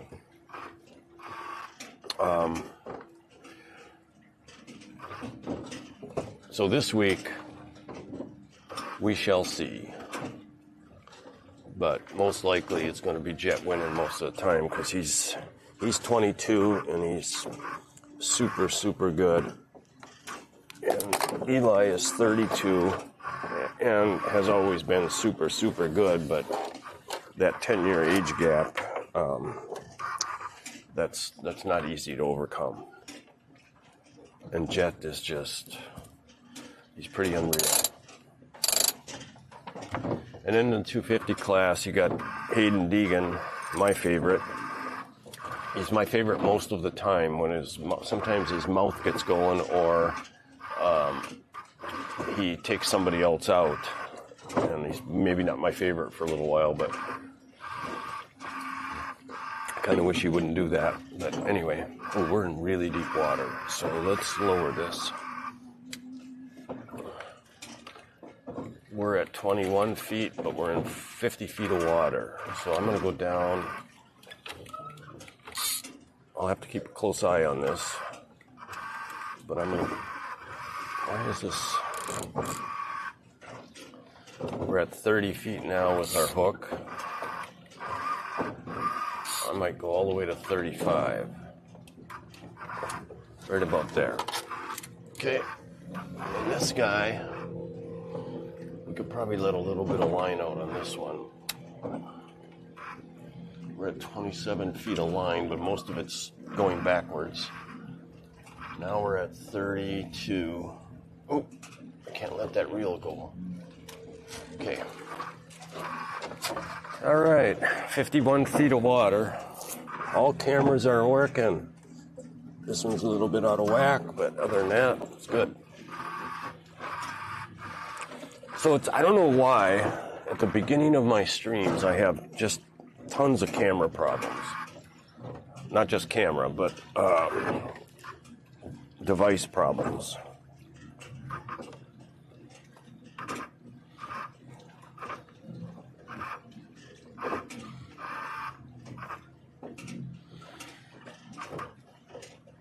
So the wind has shifted a little bit. It's shifting towards the west. Let's see. We're headed 70 degrees northwest. The opposite of that is, yeah, just about west. If I turn this way, more like southwest. It's coming out of the southwest. In other words, we may have a little bit of trouble once we go to tack.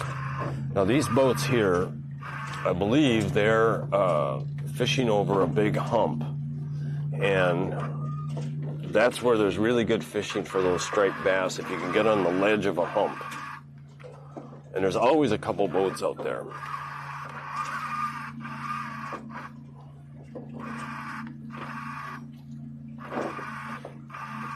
I think I'm going to do my turn pretty quick here.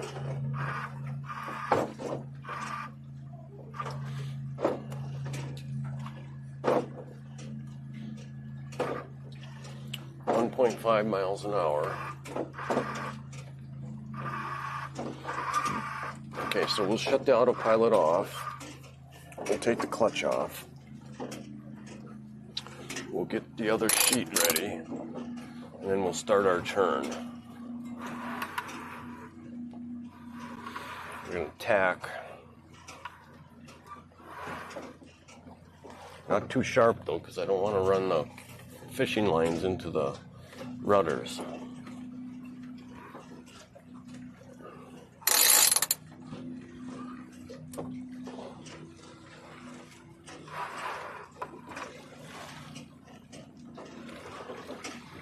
Okay, that went pretty good.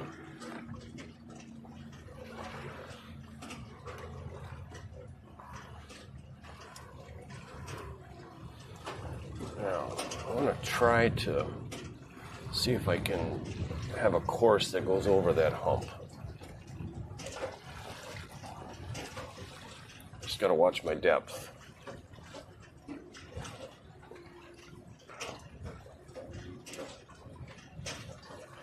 Okay.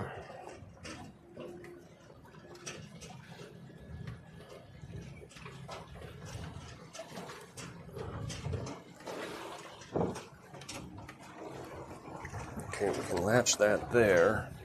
And this one.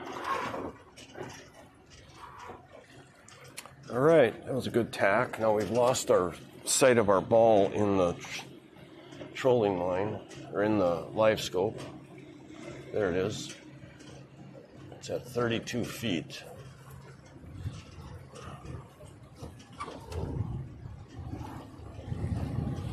Wind's picking up.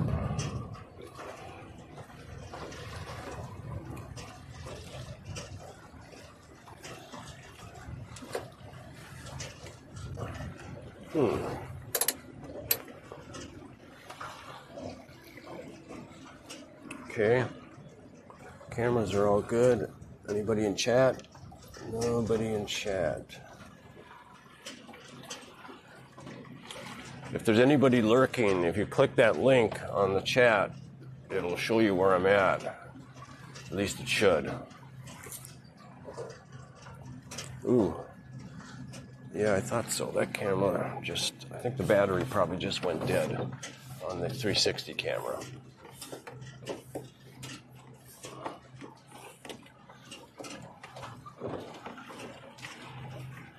So let's go to a different view for a while.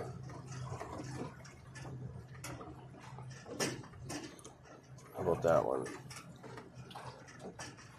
No. It's weird.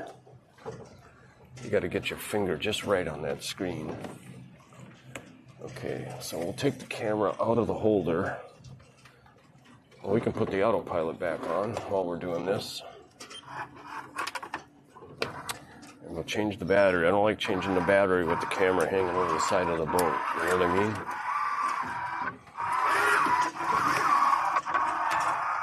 How come that autopilot's freaking out? You having trouble, autopilot? Wind is picking up big time.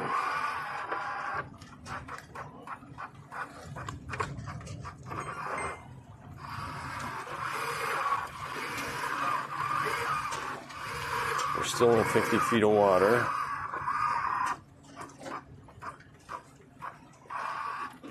Takes a while for this camera to link up. There we go, join.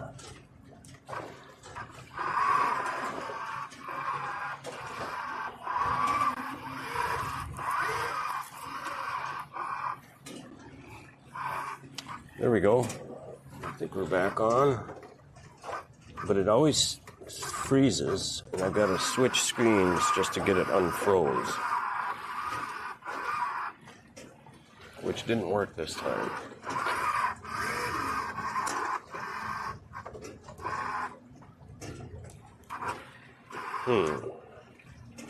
There we go. All right.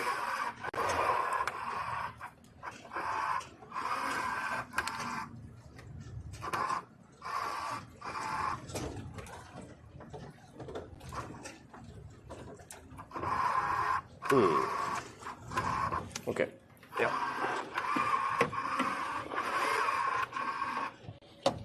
Okay, let me latch this sheet. And we'll put this camera back up. I like that overhead view.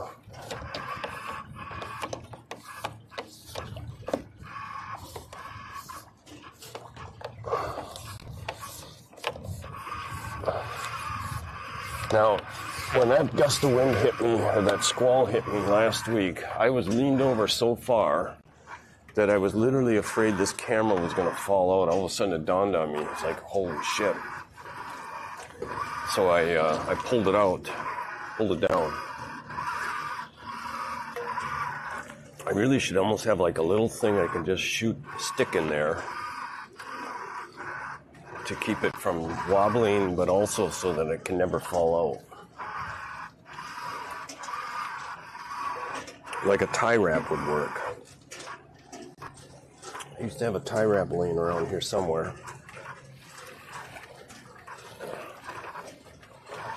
Okay, anybody in chat? Nope. What's this jet ski doing over here? It's got music playing. It looks like a girl.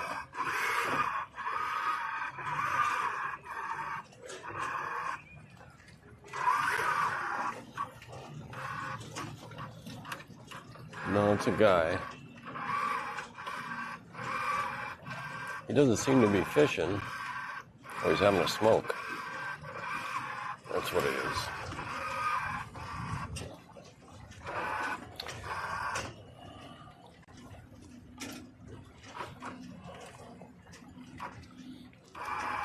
Let me pull this sheet a little tighter.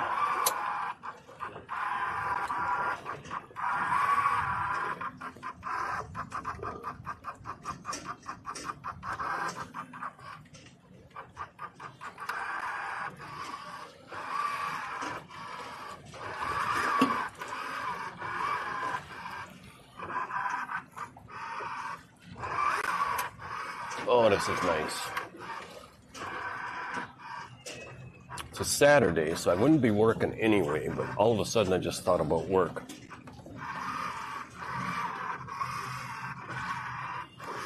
Or the lack of it. And how nice that is. I did my share. I started working when I was about 8 years old, working for my dad on his sign business. Maybe, probably younger than that even, but I think it was about 8 that I started getting paid. And I worked for him until I was about 30 years old, and then he sold his business. But then when I was 17, I got a job at one of the best places in town to work at, called Lakeshore, sweeping the floor. But at that time, when I was 17 years old, I'm working at Lakeshore, I'm working for my dad, I get married, my oldest son is born, and we buy a house. And I have 3 jobs, 1 full-time and 2 part-time. and a first dog, Brandy. Pretty, it didn't seem hard at the time. I got lucky because my girlfriend got pregnant, Kathy. We got married, but we were quite the partying, both of us. She had her girlfriends and I had my guy friends, and the whole shebang was quite a party crowd. And so when we got married, ooh, there's a really different looking, what's the depth here? I can see something in the water here. I wonder if that's that mound. You know, if I had the right, if I had my navionics, I don't know why I can't get navionics on this unit. I paid for it. Let's see if I can go to, let's see if I can get to the main, to settings, system,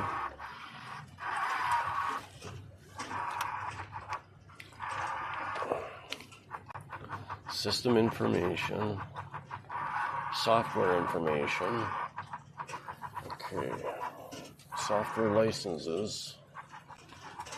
This product may include EasyVV software subject to BSD license. Next package. Font, MPark, Mustache software, Opus software. What is going on here? Where's my charts and everything? Okay, that's not giving me what I want.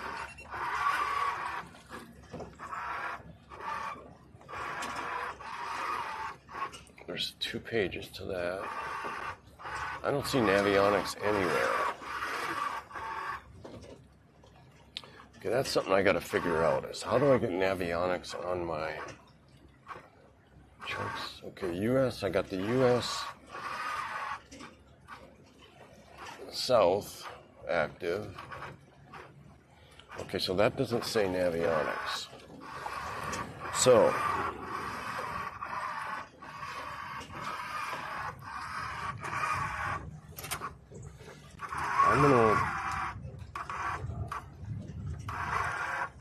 it's gonna probably screw me up, but I'm gonna go to navigation and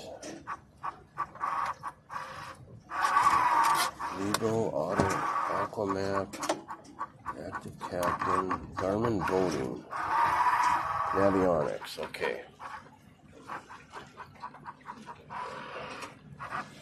It's loading.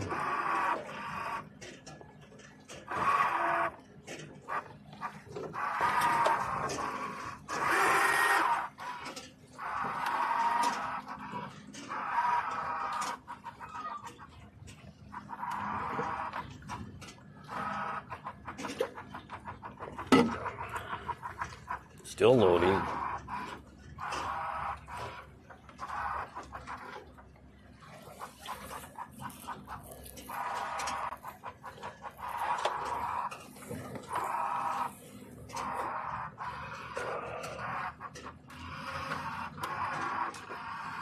Wonder what's wrong with that.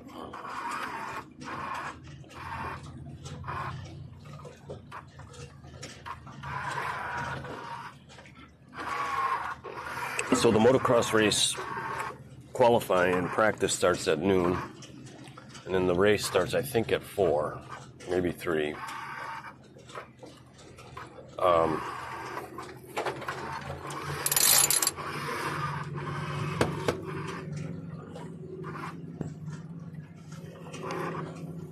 And then tonight, good race at Eldora Speedway. The late models, super late models, are racing for $100,000 tonight.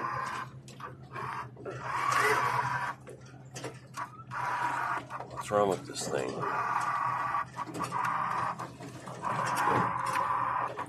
Let's go. Better make sure our cellular data is on, because that's acting like it's got no signal. Cellular data is on.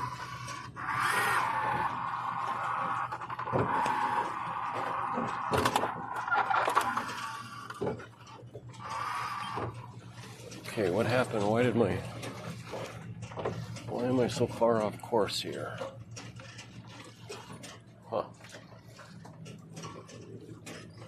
That's weird. Did the wind shift? Okay, cellular data's on.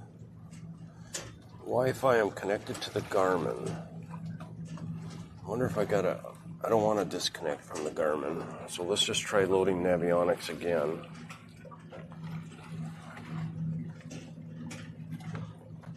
So we're going 1.1 miles an hour, and we just totally changed course.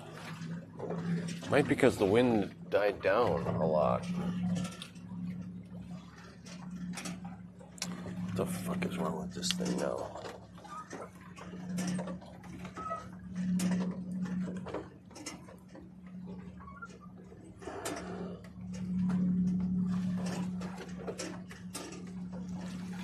Try windy. Jesus Christ. What the fuck is this screen?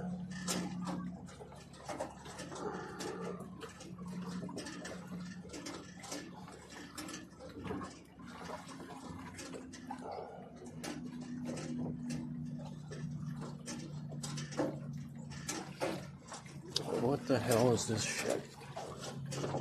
There we go. Depth still looks good. Nice.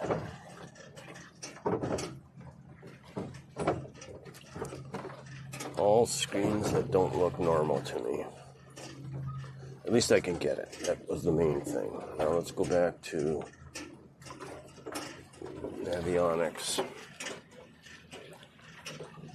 Starting to piss me off. Shit doesn't work.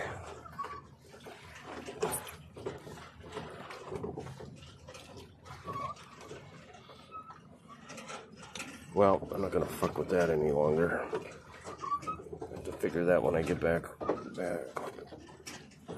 Nobody in chat.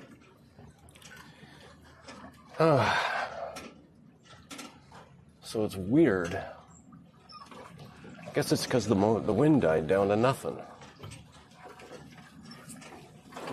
I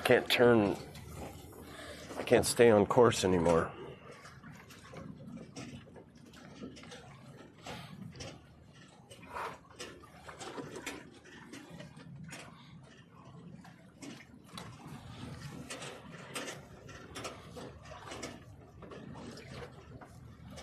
It's coming around a little bit now. So I need a little bit of wind for it to steer.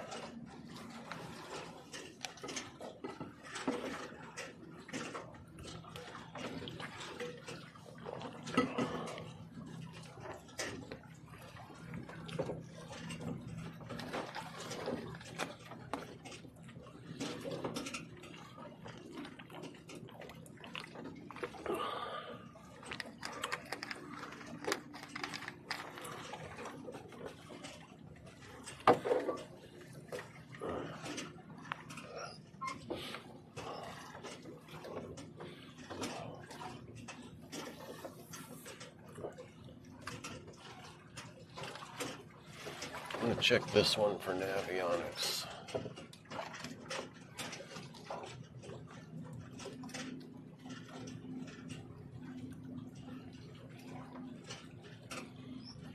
Charts, active captain. I wonder if I can get it through active captain.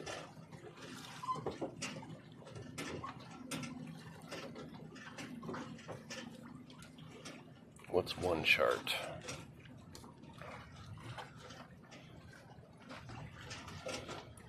Okay, go to charts, Nothing that looks like active captain there. Okay.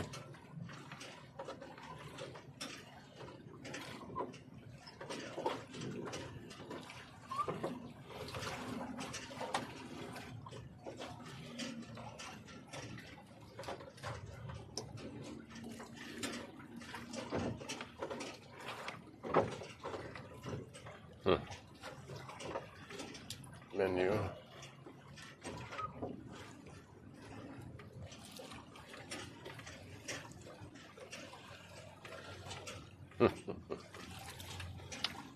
Info.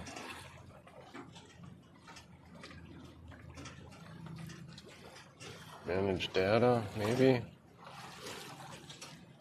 No. Let's go back to combo chart.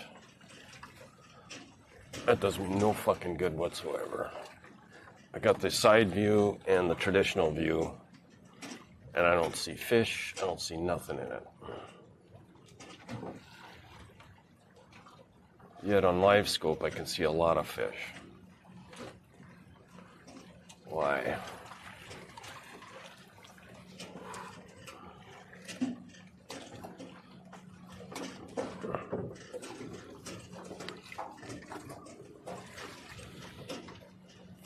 Okay. It's starting to get a little shallower. So I think I'll bring it up to 30 feet.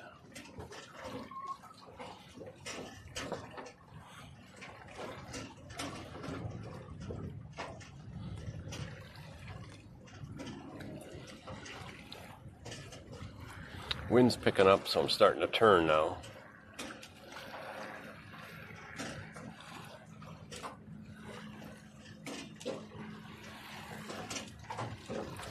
The wind has changed direction. It is definitely coming more out of the west. That's part of the problem. That's okay. Doesn't matter where I go.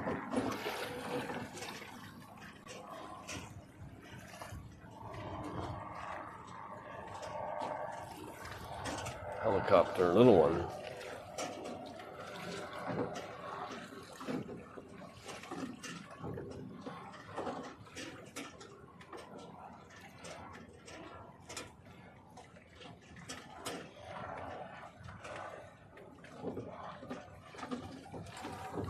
Anybody in chat? Nope. Checkers is out like a light.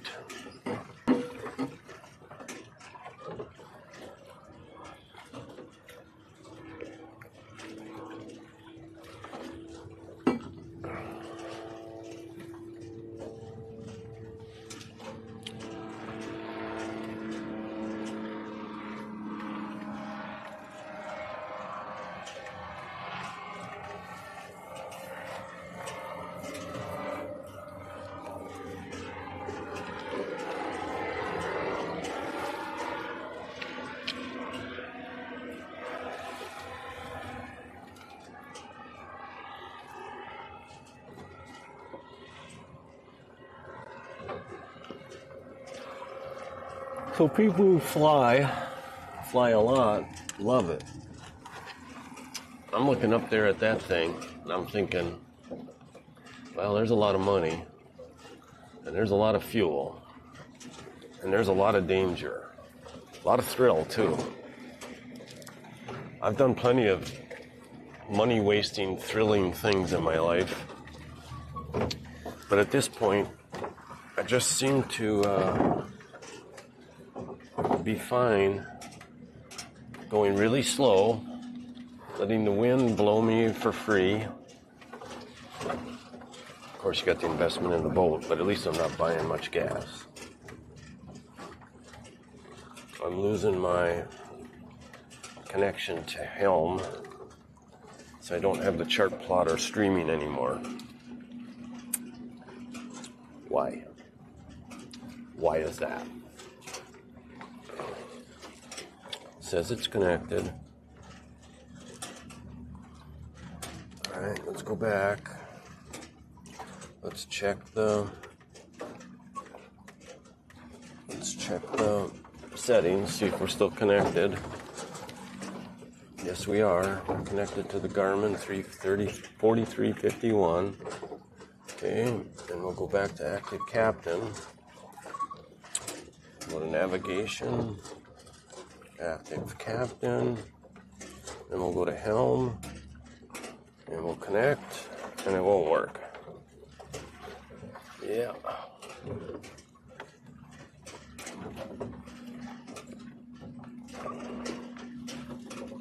It says it's connected successfully. It says it's done.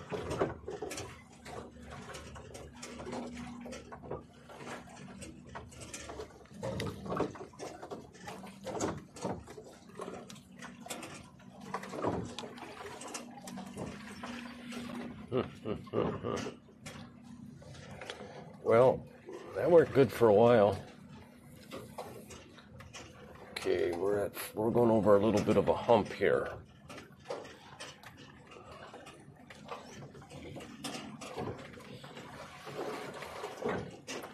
And we still seem to be snagged.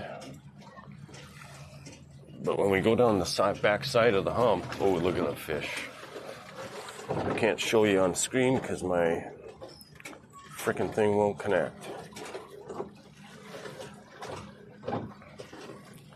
So what I'm going to do is I'm going to go back to settings, and then I'm going to disconnect from our chart plotter, the Wi-Fi, turn it off for a second.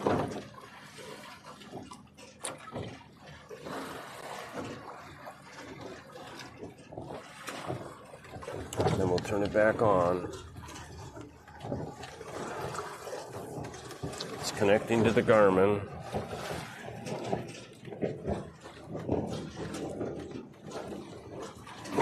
And we'll go back to helm, and there it is. Okay, so that's interesting.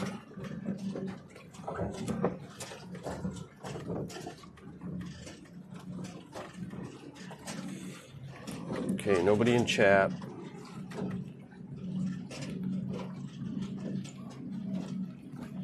We're at 30 feet, our little ball, our weight, and our hook. And we're at 50 feet of water. But there is fish everywhere. Come on, you guys, you could bite once. I mean, just once. There's fish up close to the surface too, so that my big gang hook there might work.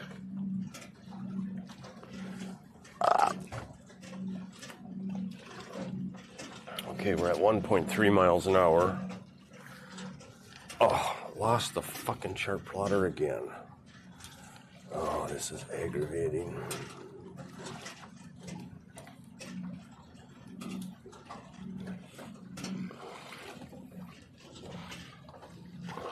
It's back, but we're starting to turn. Wind is picking up. We're turning back on course. We drifted north quite a bit, so we won't be able to be on the same course.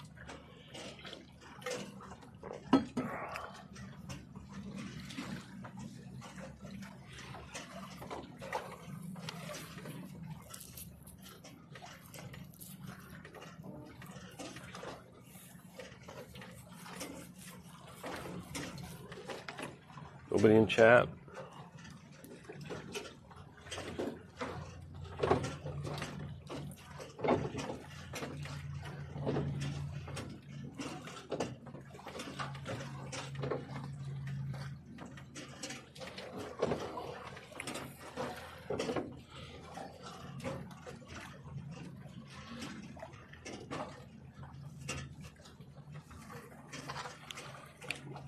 These glasses on so I'm not squinting so bad in the camera.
Okay, there's the island.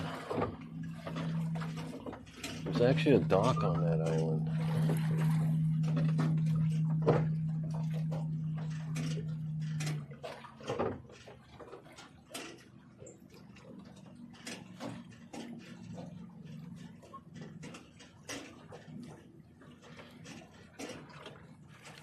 Should go sleep out there sometime.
It's kind of a cool place.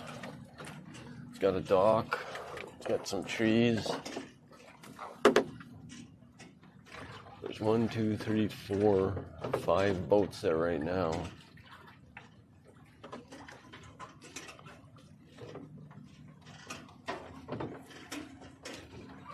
I can see something moving. I think that's a boat on the other side though.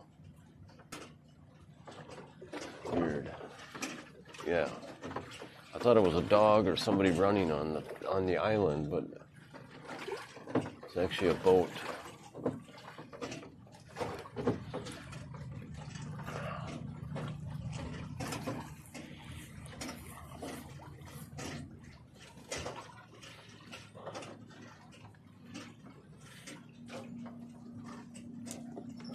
I don't know. What time is it? 11:10.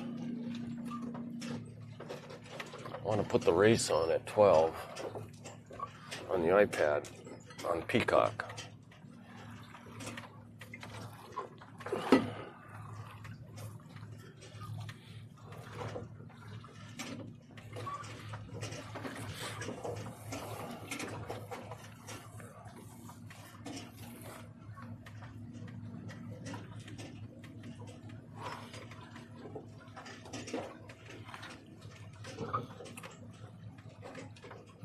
We're in 43 feet of water and my hook is down at 30.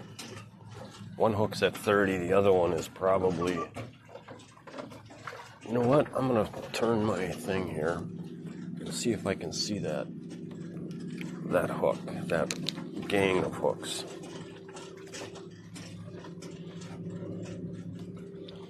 That's a ball of fish. Okay, so... Hi, I used to live in Katy. Is La Tourette still open on Conroe?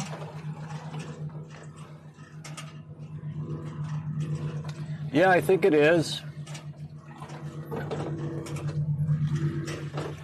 Shark Week? Is that how you say it? Shark Week?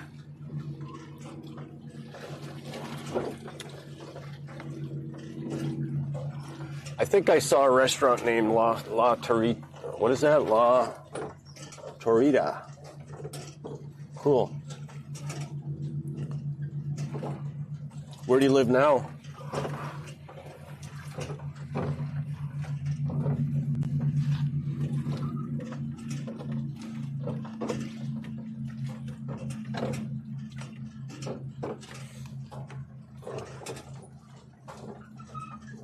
I'm going to go to this view here. That's my my live scope underwater. I'm looking for my...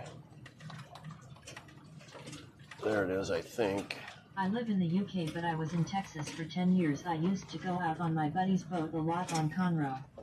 Oh, nice. So I keep my boat at the Water Point Marina, and I'm here about 3 or 4 days a week, and I live over just south of Cypress. I'm in Houston, but right where 290 and 1960 meet. I'm just a little bit northeast of that. But I stay at the marina. I stay in the boat about 3 days a week or so.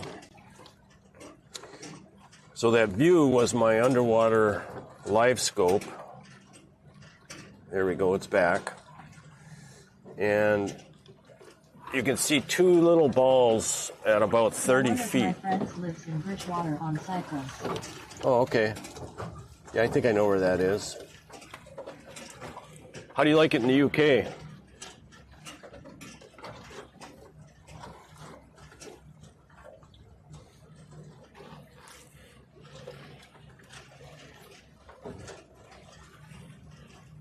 I've been to the UK. I flew there one time, and I landed in London, and then I rented a car and I drove over to Bath and went to the UK Navy there, met with the Navy. It's cold, but I like it. Okay, good. And then after I went to Bath, I drove all the way up to Glasgow, Scotland, and I went to a nuclear plant up there, and then I drove over to Glasgow and flew back then I flew to Paris after that. It was a work trip.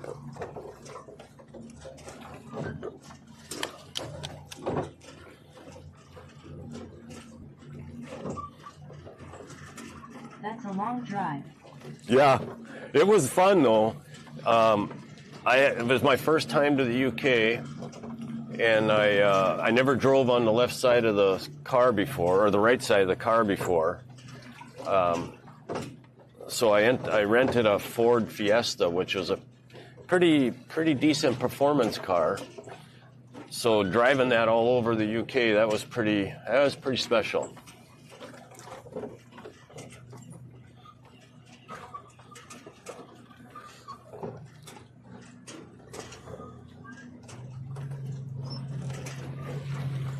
So I'm going to have to start my motor here because the wind is shifted and I'm not going on the course that I would like.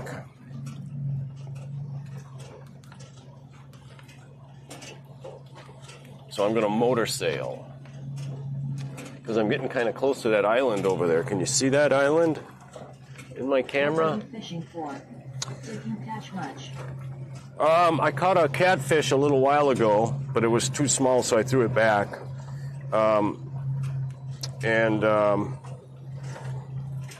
I've caught catfish.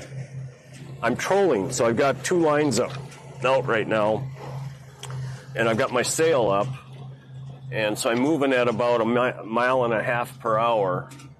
And I got my hooks down in the water. In fact, I got to raise one of them because the depth is changing all of a sudden. So this view keeps minimizing on me, but let me show you.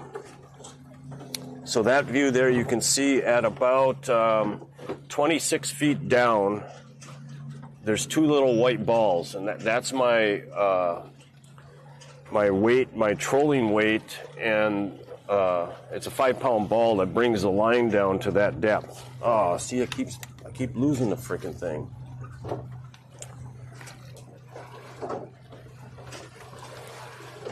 There we go. Okay, so that's those 2 white balls at 25 feet, about 26 feet. That's my trolling weight.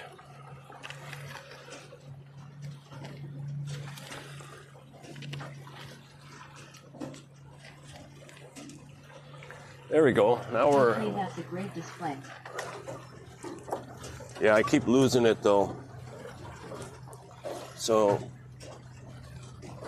I got to try to figure out why that keeps minimizing like that. It went about 2 hours before you showed up, working really good.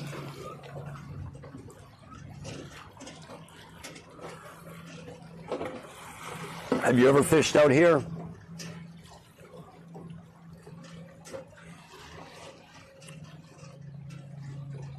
On Conroe?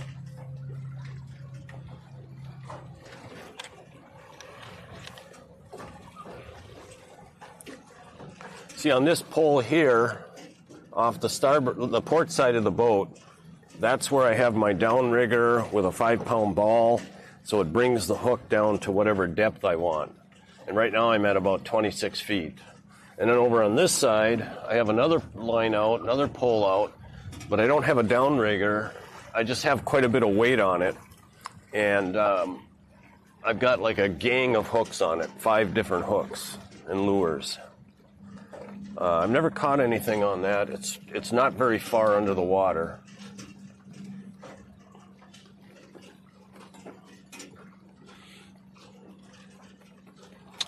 But there's a lot of fish. You can see them. See if I can go back to this, if it'll stay on.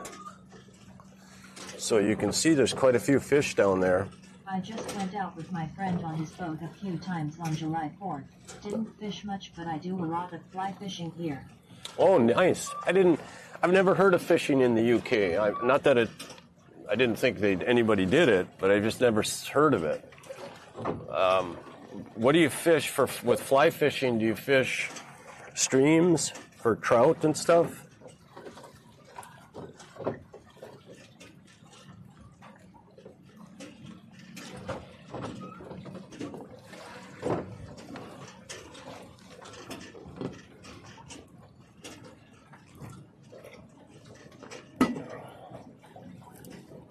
The thing I found annoying about Conroe is not many places to get to the shore. It's all private property.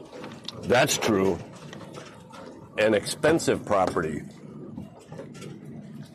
That's why, most of the people... _30. I fish for brown trout mainly on rivers. Oh, okay. That sounds like fun. So on Conroe here, you're right. There's not even any beaches. It's all, I don't know if it's wood or rock wall, which really makes the lake more wavy. It's like being in a bathtub. And but the value of the houses on this lake, it'd be interesting to know what the total value of all the houses on this lake would be. I don't know. It would have to be hundreds and hundreds of millions, maybe even $1 billion. Because there's probably very few houses on this lake that are going for less than $500,000, I'll bet. But yeah, you can't beach. I can beach my boat. It's a sailboat, and I have a dagger board that goes down 4.5 feet, but I can pull that up. So I can run this boat in about 1 foot of water. But I can't bring it to shore at this lake. At least not on the southern half of the lake. I think the northern half of the lake, when you go under the bridge, which I can't do with my sailing mast, but when you go north of the bridge, that way, there's some areas where there's no rock, there's no wall around the lake.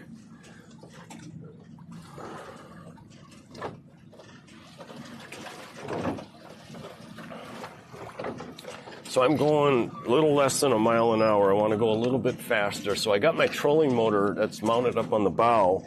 I've got that in the water right now. And so the wind died down, so I'm like sail trolling.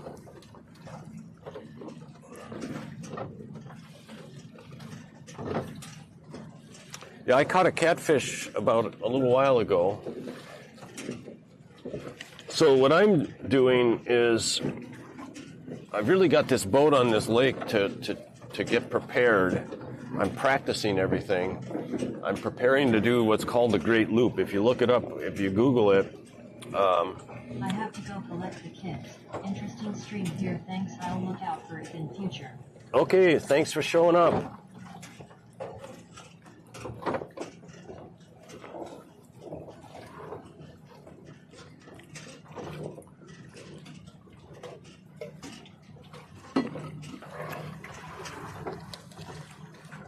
That's fun. I love having people in it. It must be really cool and fun to have a lot of people. Someday I will. I know I will because I'm not going to give up. I just got to keep practicing and getting better at this and getting more visibility and slowly build up a following. Then maybe I can have an admin too. And because I can give control of this stream to somebody else. Somebody else can be switching these scenes all the time.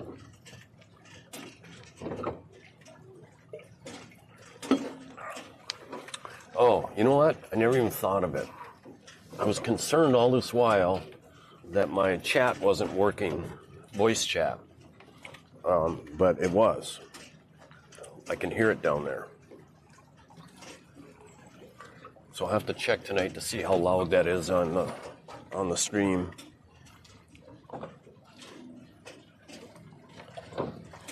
So I'm going 0.87 miles an hour, but it's like I'm not leaving that island.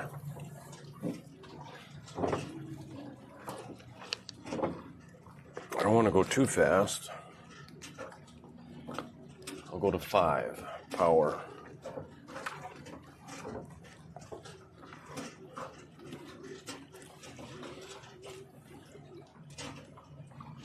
Ooh, I better raise my hook. Where the heck is it anyway?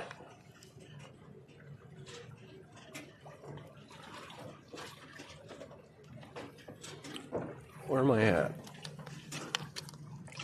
I'm at about 25 feet. Okay, so I'm way up there. I don't have to raise it, I have to lower it. So I'm in 45 feet of water. Okay, I'm gonna go to 30 feet. Man, there's a lot of fish. Can't believe I don't get a bite on my gang hook. My gang set of lures.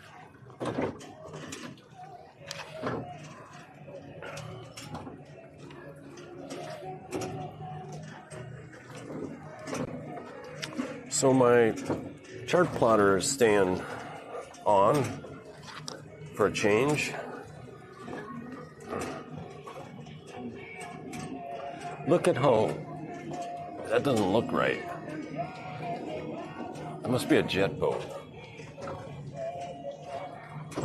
Because the roost behind it looks like a boat going super fast, and he's not going very fast. And he's not heavily loaded.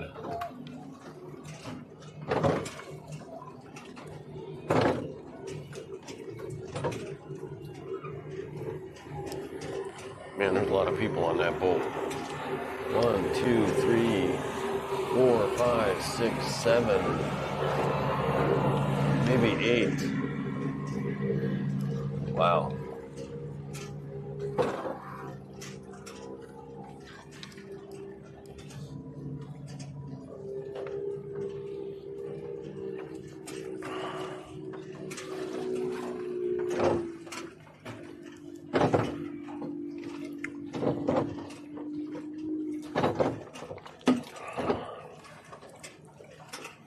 I'm gonna have to get a new gasket for my gas gauge on this tank on the port side. I don't know if you can see that dripping down there. It's leaking.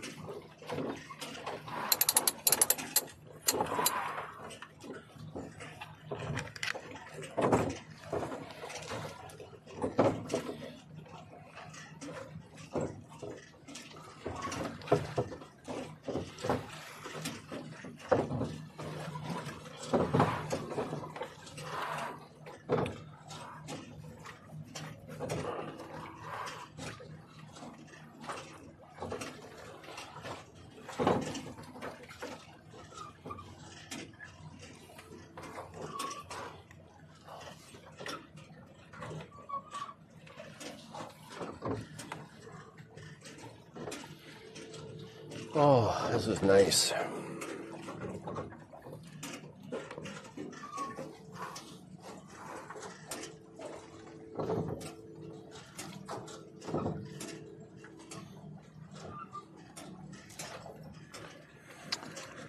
Which camera is that?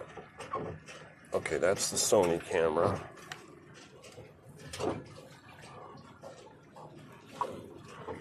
That's the one that seems to be the best light. So the front of the boat, well, you can't see it right now, so we'll talk about that.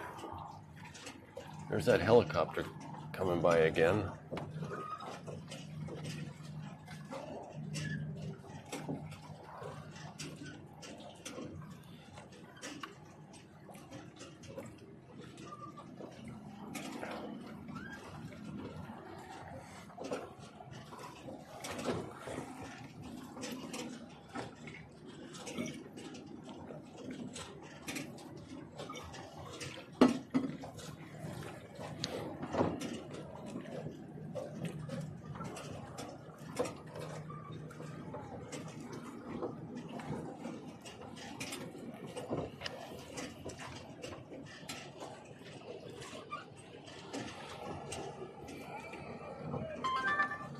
What was that?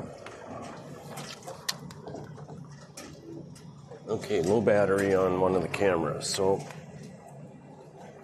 switch scenes.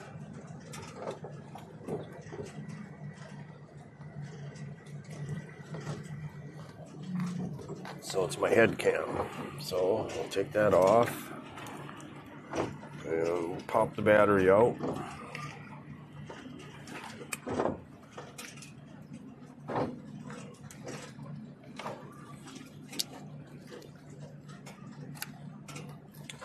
And we'll grab a new one.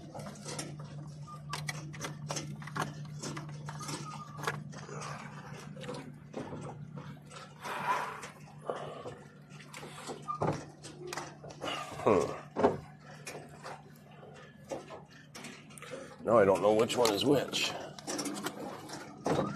That must be the new one right there. Because it's green, it's got a green light. That one's got a red light. Okay.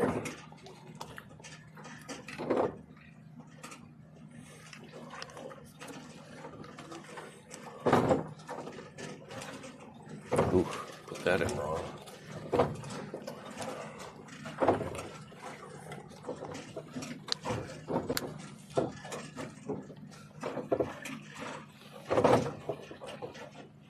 We're at 30 feet and the water's 45, so I could go down a little bit. Okay, so let's put our view on the front screen and shut the back screen off because that one uses a lot more power.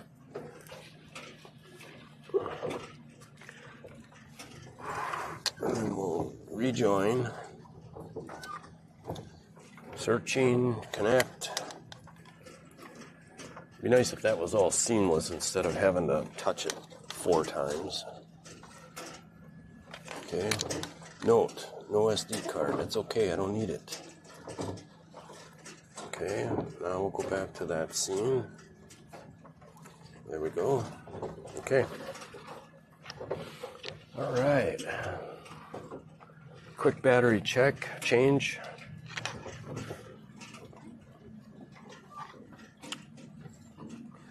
God, it's like we're not moving hard at all.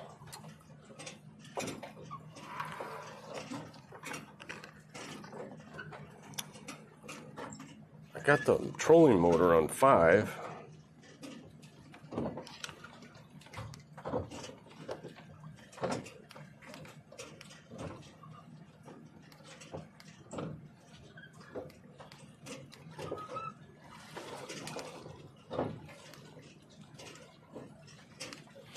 Okay.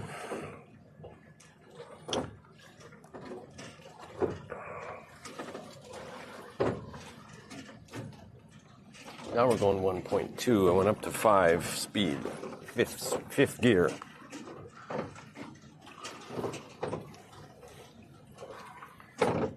Definitely not as much wind as reported. It's supposed to be about 10 miles an hour.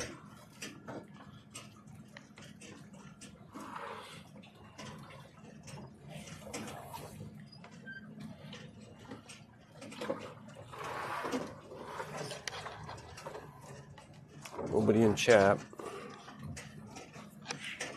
But now that I know the voice chat's working, I don't have to be checking that all the time.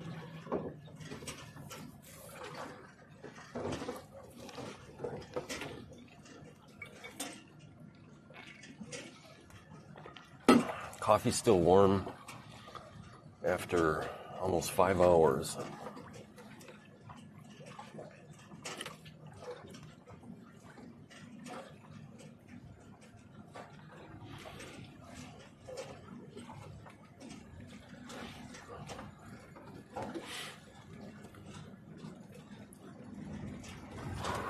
Here comes the wind. Here comes the wind.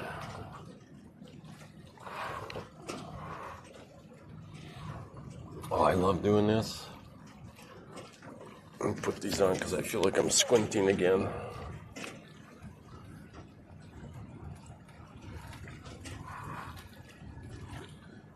Okay, now we're going 1.5.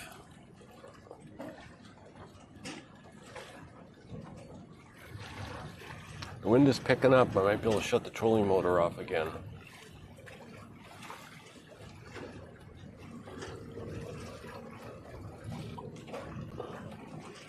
I'm going to do that just to see what happens.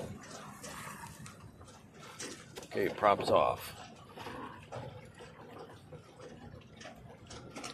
We were almost to 2 miles an hour.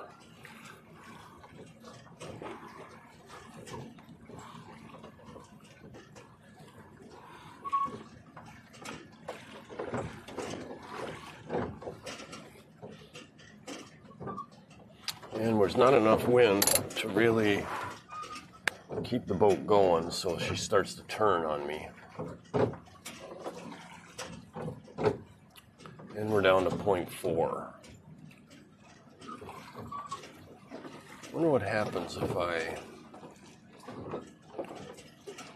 just go downwind, straight downwind, and let a little bit of sail out.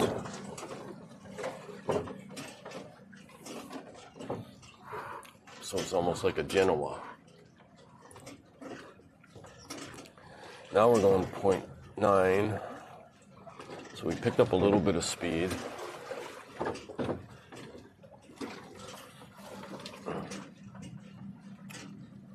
Our depth is 46. We're at 30 feet. I mean, I could go down lower. I'd be more likely to catch a fish, but I just don't want to get a snag. I've like had it with snags.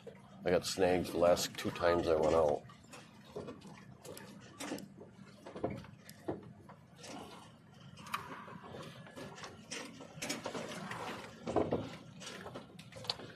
.7.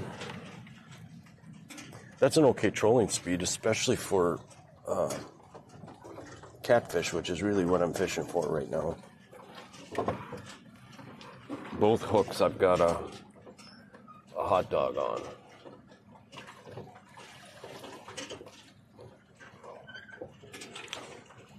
This side I've got 5 lures. One of them's got a chunk of hot dog hooked to it.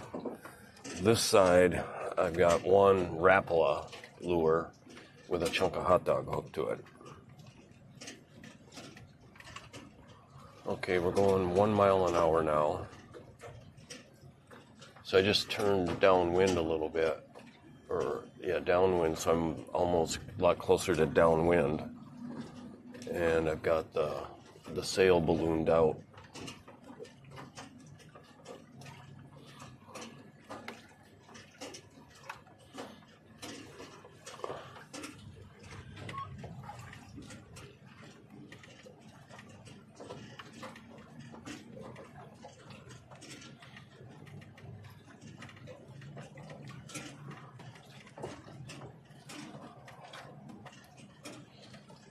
We're in 45 feet of water now.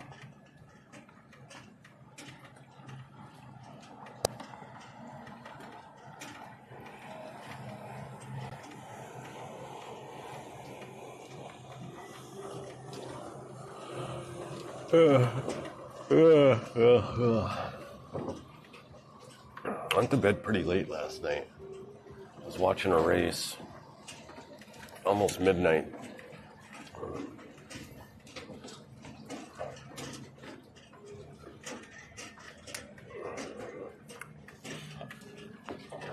Anybody in chat? No, because I can hear them. I can hear when somebody's in chat.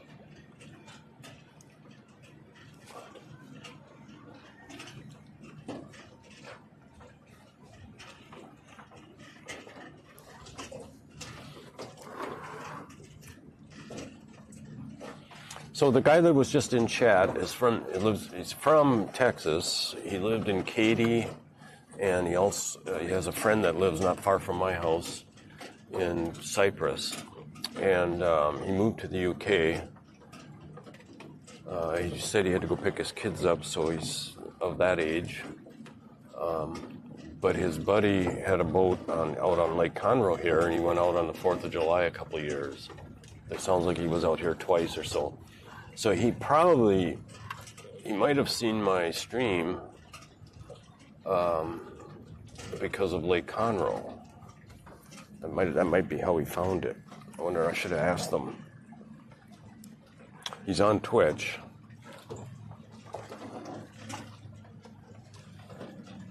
So I've had chatters come on from Twitch, and I've had them come on from Kick. But I don't know of anyone who's ever found me on YouTube. That's weird. Because I've got a whopping, I think, 16 subs on YouTube. Such a huge number. Just kidding. But anyway, but I am posting a lot of videos. I mean, I've got some shorts. Here's my routine. Let me explain it. So I'm out here streaming live, and I'm streaming to Kick, Twitch, and YouTube. And then, of course, YouTube records the live stream. So I'm usually 3 to 4 hours of live stream, and maybe I get one person chatting per trip at the most.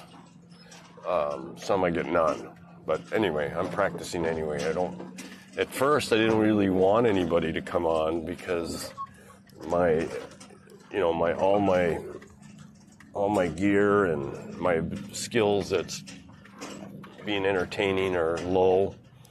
And so anyway, I was okay with no people chatting. But now I realize that because I've had some people come on and chat, it really makes for a much better stream. It's more fun, of course.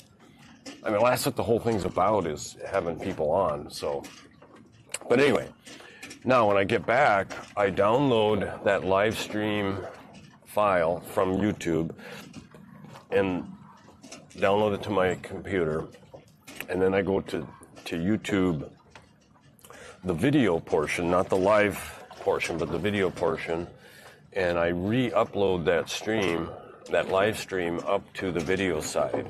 And that changes the URL, and it makes it so that it has the word "watch" in it. So, and that's what all of my softwares need. If it's a live stream, they can't manage it or can't access it or something. So I upload it back to YouTube video. Then I'm using an AI software called Taja, and I go and I copy the link that has the word "watch" in it.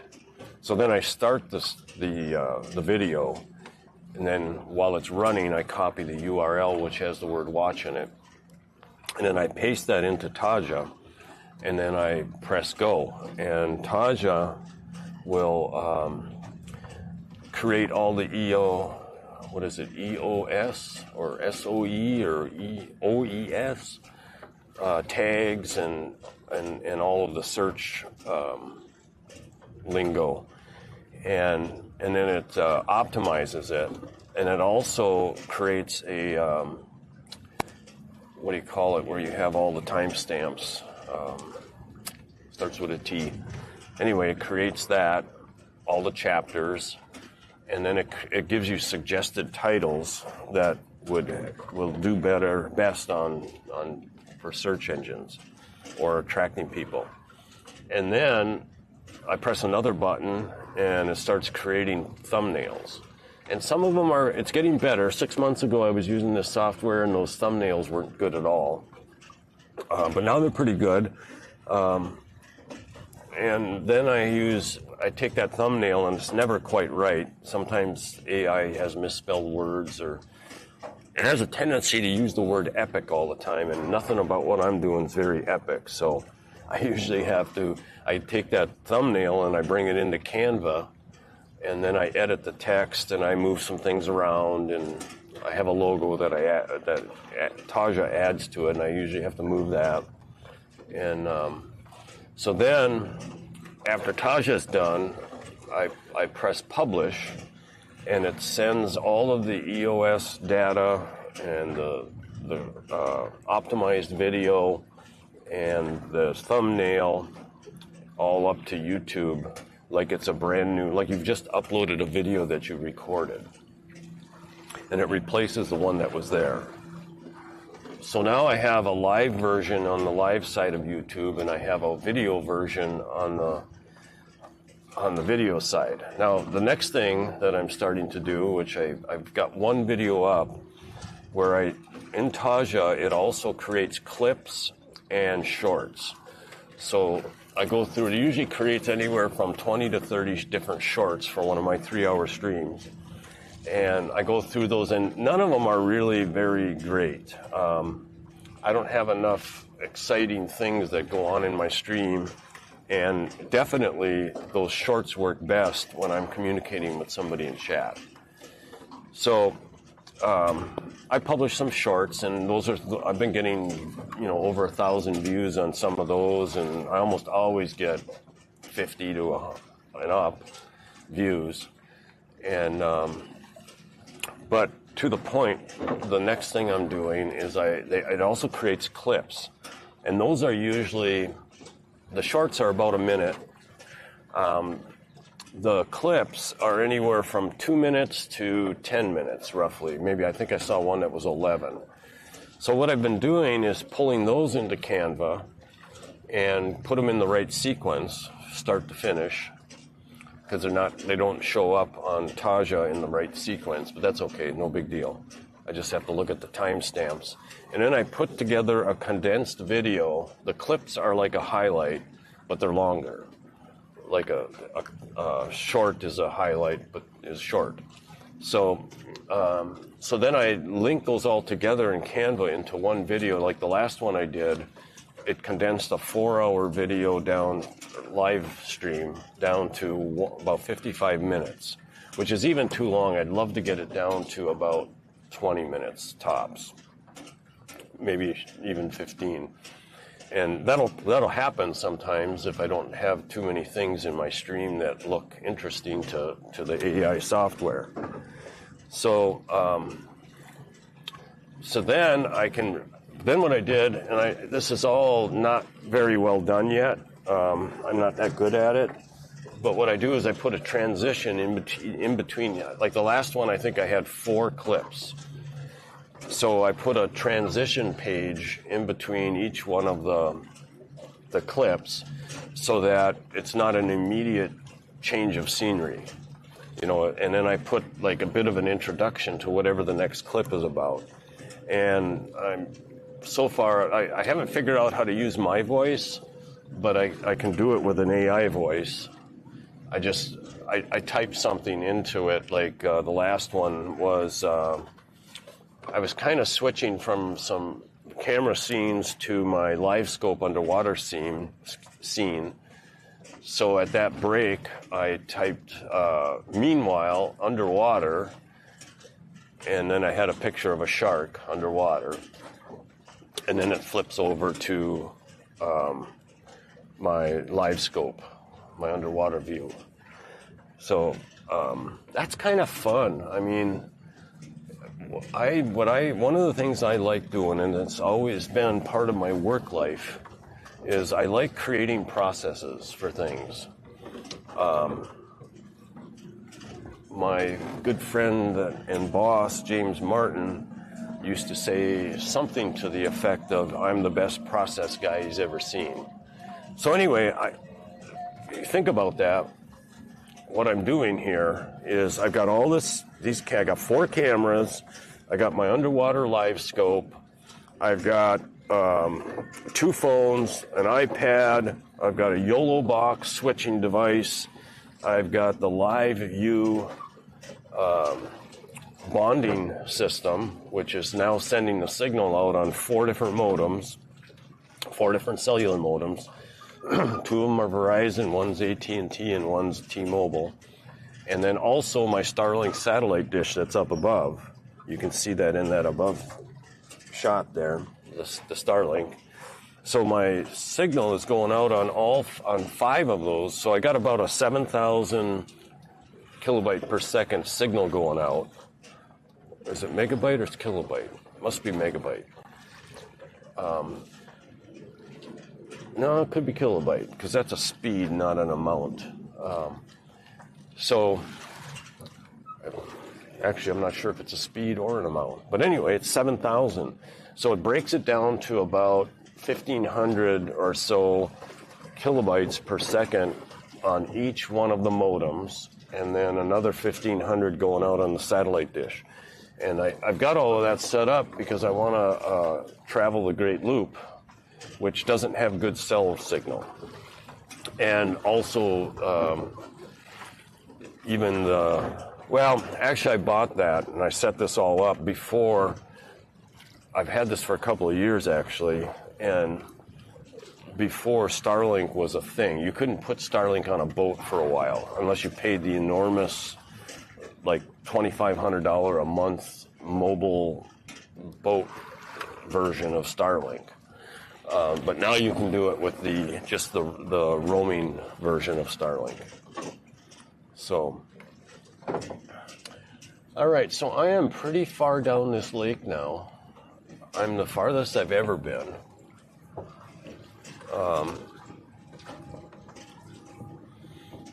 I wish I could show you Navionics. It's just not working. Well, you can see it if you click my link. You can see where I'm at on the lake. And it's 11:50. So, I'll keep going for a while. It's so hot, if I go back to the marina, I'm going to be baking in the boat anyway, or even outside. I mean, this is really comfortable. It's probably 90 plus right now, but with the breeze and the shade over my head, I am just comfortable. Not a problem. And it's peaceful, and we're moving at 1 mile an hour. We're in 45 feet of water. We got no fish on. That's okay. It's okay. I'm okay not catching anything. It's fun to catch something, and I will get better at it. The next big thing for me is I bought a casting net, and the guides that take people out, especially to get the hybrid bass, they use almost strictly live bait. So I bought a cast net, and I'm learning how to use it. I caught some bait last night, but they were too small for my bait container.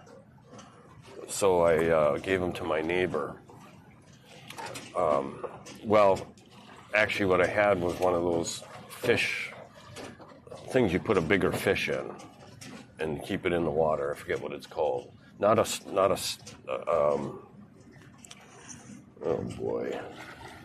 stringer, but it's like a net, an enclosed net, it's almost like a crab trap. So I bought that, and I was looking at it, and I was thinking, man, this mesh in this thing seemed like it's too big for bait fish. Now, of course, bait fish come in different sizes, right? But I asked the guy at Bass Pro Shop, I said, you think this will work for bait fish? Because I need one for big fish also. He says, oh yeah, that'll work. You must be thinking of going out on the Gulf with 6-inch long, 8-inch long, 10-inch long bait fish. Because the little bait fish I caught last night were really only about 2 inches, 3 inches long. They went right through that thing. So I went and bought another one of those plastic yellow ones. It's called a trolling bait box. And so anyway, I tried to catch some bait this morning, and I couldn't catch any. I caught a few, but they were really tiny. So I didn't end up with any live bait for today. So I'll try again tonight. I'll try catching some tonight. Now I've got the container to put them in if I catch them. And then tomorrow morning, hopefully I can bait up a bunch of live bait. One thing I noticed, the little shiner fish, about 2 to 3 inches long, and they seem to be dying like within a minute of when I pulled them out of the water. Now, probably not all of them, but some of them seem to die like right away. I don't know what's up with that. Hope maybe I need a different kind of bait fish. So this lake has fingerlings that go off, especially to the west. It's got some to the east also. And there's one right there. There's another one to the east back behind me, and then up here there's another one off the starboard side. But I'm on the first fingerling on the west side of the lake. Then right to my left, to my port side where I'm pointing, that's one of the bigger fingerlings. That probably goes up there. I'll bet it goes a mile at least, if not more. And then I think I'm headed for the next one, which is straight ahead.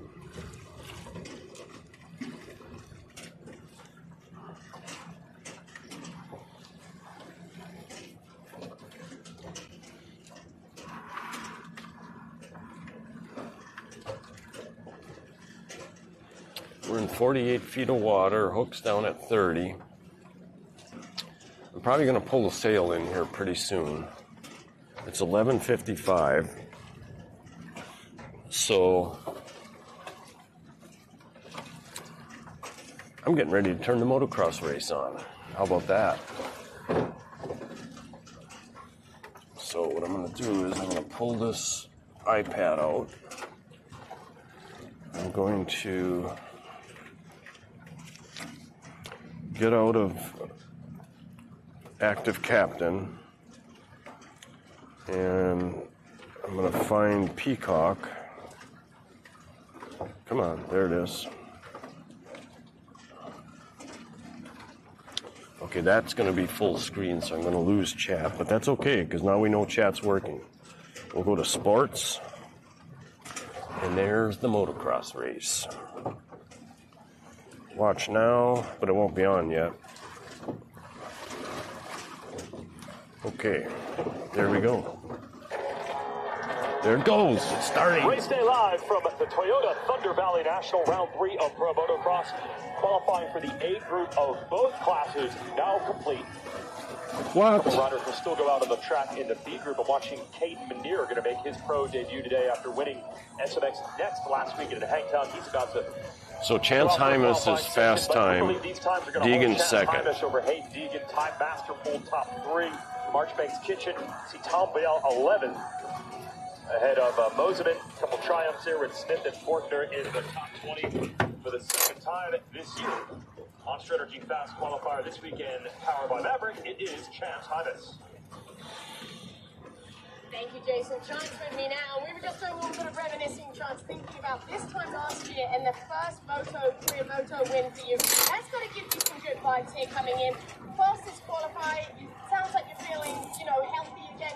Just tell us what this means and how you can put these puzzle pieces together today.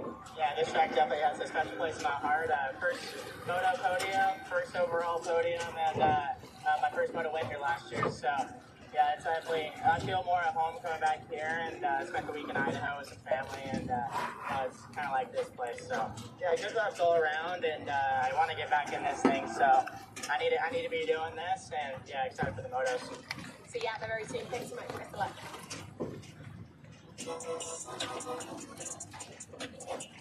Do you want to make watching pro motocross even more exciting than already? I need to go down and plug my refrigerator into the inverter. I forgot to do that this morning. It's free to play with incredible weekly and grand prizes, plus you win fantasy cash that can be spent right on Rocky Mountain's website. Go to rmfantasymx.com or download the free app today to get signed up and your shot to win some amazing prizes. Okay, so what we'll do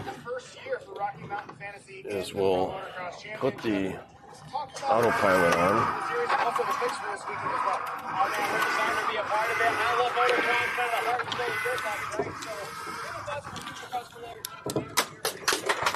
Drop my glasses. Ouch.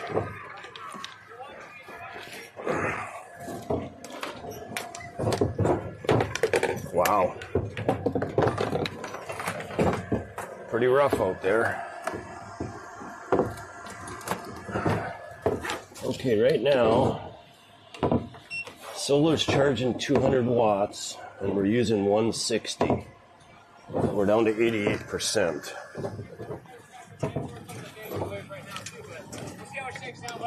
We're using 160. Solar's charging at 200. God damn.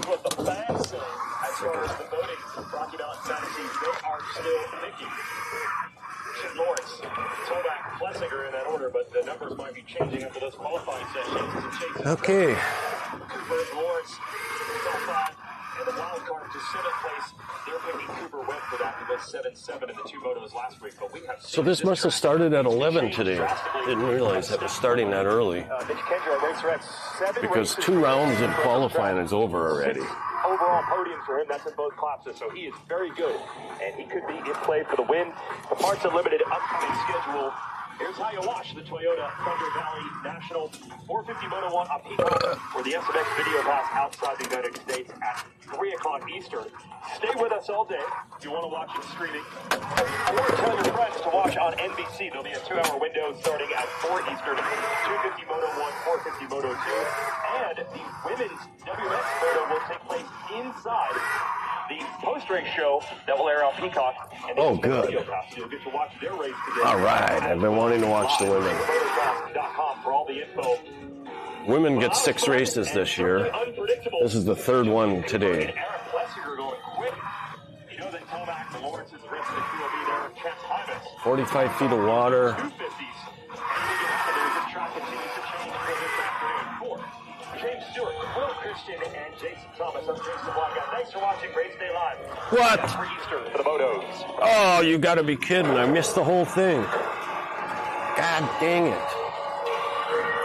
Must have started about 10.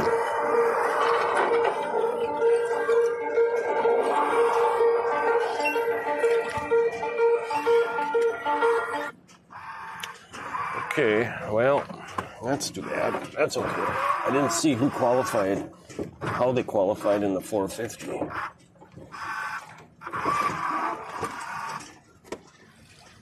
Okay, so let's go back to active captain, helm, and just like that, we're back on. That's the way it's supposed to be, you guys. Wait a minute. Not so fast.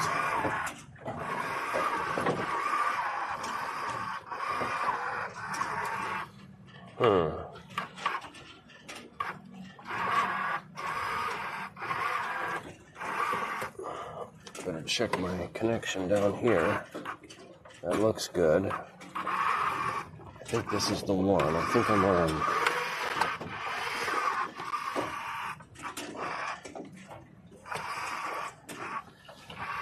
Okay, come on, baby. Come on, baby. Oh, there it is. It just popped in. Okay. All right, so autopilot's keeping up. We're on course. We're moving in the direction I wanted to move.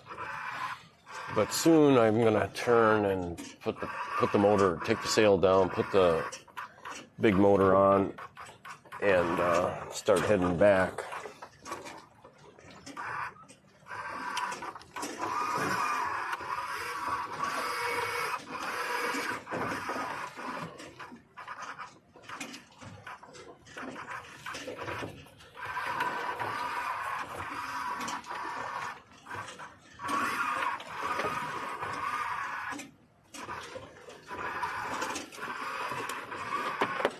You doing okay, Checkers?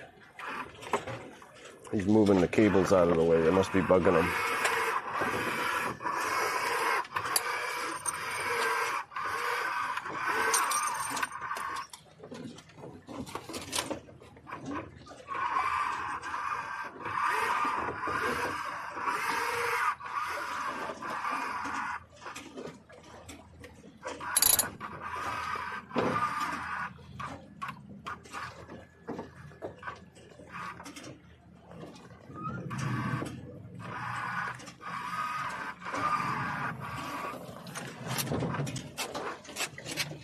No sailboats out today.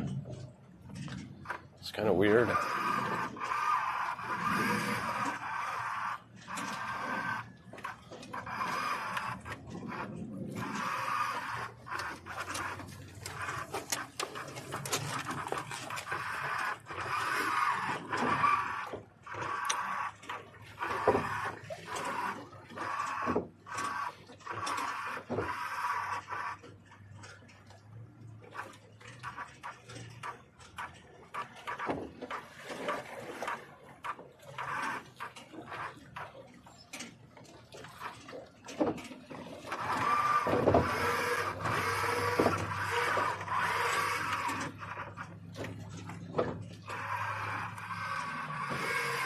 It's the furthest down the lake I've been. I wonder if Nebo's working. Here's what we'll do. We'll touch that. No, it's not. God damn it.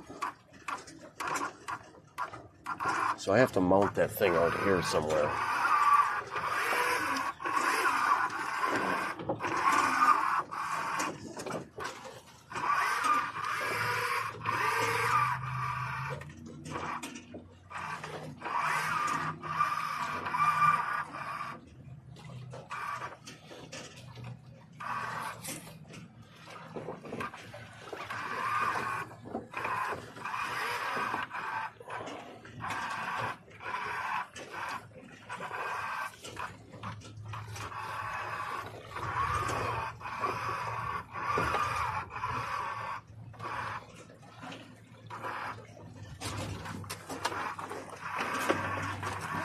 You doing okay there, buddy? Okay, so let's go to this view. This one, yeah. And then I think we'll pull the sail in as soon as these boats get out of the way.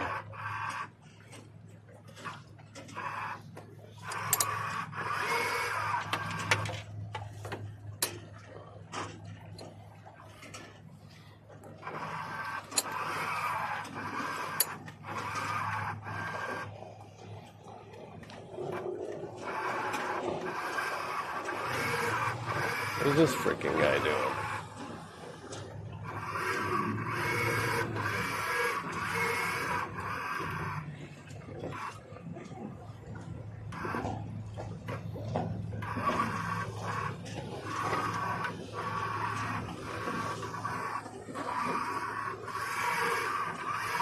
They're just out here making waves for me.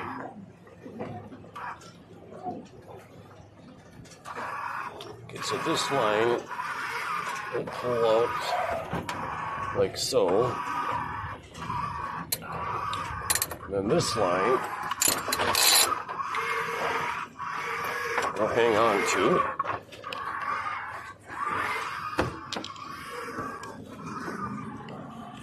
And then we'll come up here and pull that off. And then we'll start winding the sail in like so. Get it wrapped around once, then latch that, put 3 wraps on the winch, and then latch there. Now this one, we want to feed it through here, like so. And then we'll latch that one also.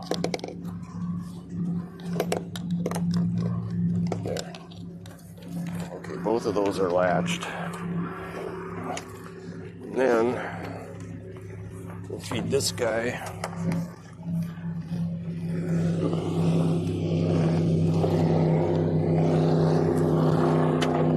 through there like so. And we'll latch him. Then we'll come back here. We'll take the autopilot off.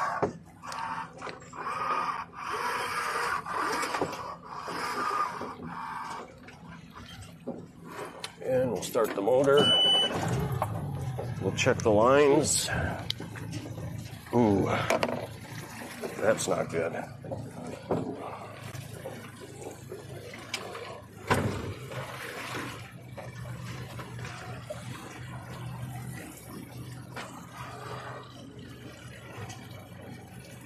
Okay, it's getting out of the way now. But I wonder why that was so far over there. Okay.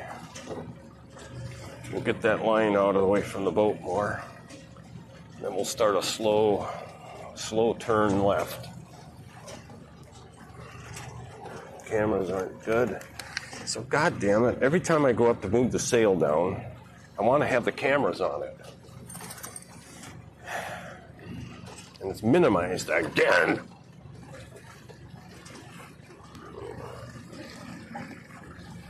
Okay, lines look good. We're going 1 mile an hour. We'll do a slow left turn. We're in 45 feet of water.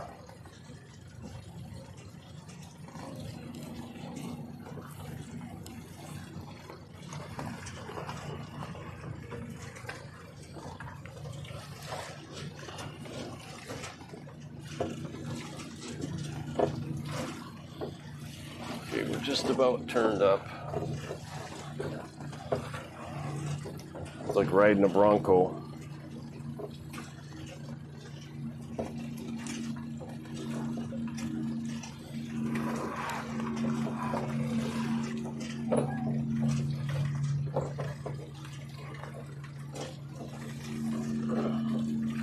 Need a little bit more speed.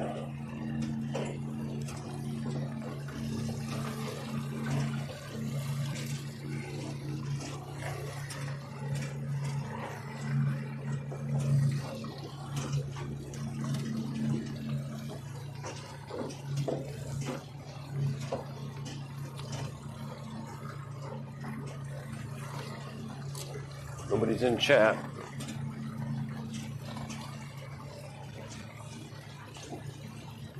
Okay, now we can back it down just a hair. Got her all straightened out. Now the lines look good. And we can just troll our way back. I'm starting to feel the heat a little bit though.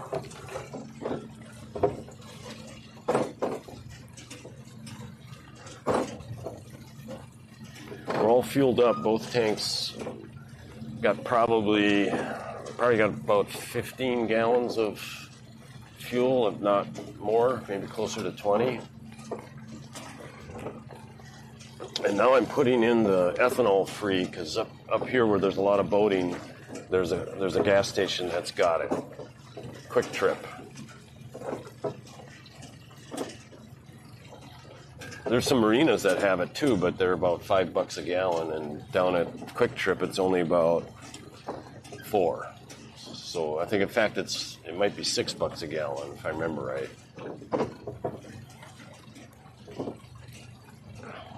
Okay, we can see our weight about 4 foot behind the boat, which looks about right, and it's down at 30 feet and our water's 45.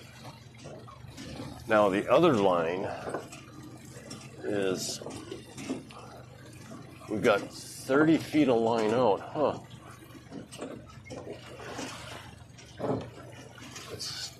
It's about 30 feet out, and 15 of it is above water.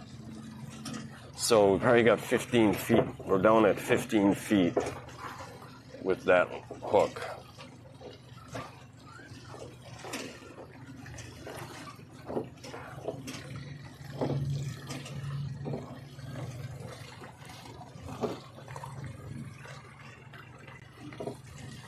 Hey, Checkers, I got water over here for you.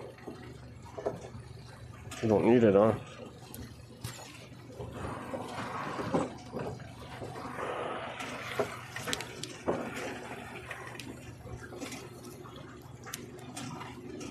Okay.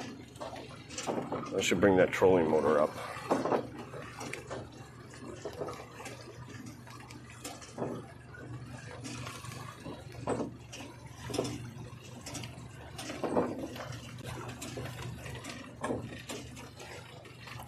Oh, you want to come up on my lap, or do you want to go get some water?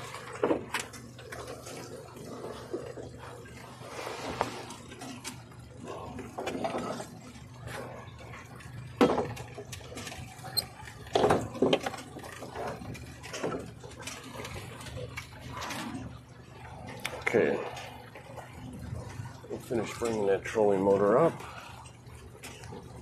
and then we'll stow. Which one is stow? This one? There it goes. Stowed. That's slick. That really is.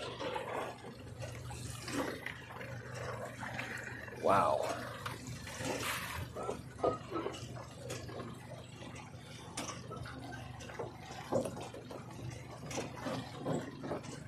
So I'm going too slow. My lines are in tight here.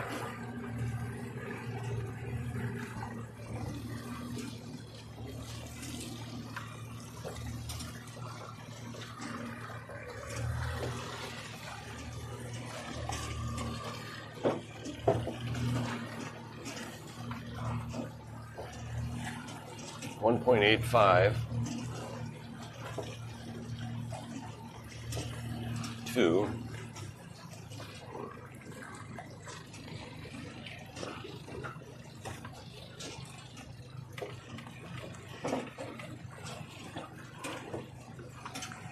Now, if I could get Navionics on this thing, I'd be able to troll my way around. No, that's not the right one. I'd be able to troll my way around. There's a big hump in the water, in the ground down here, up here. And I've seen it on Navionics, but now my Navionics won't start. Why? Stuck on loading.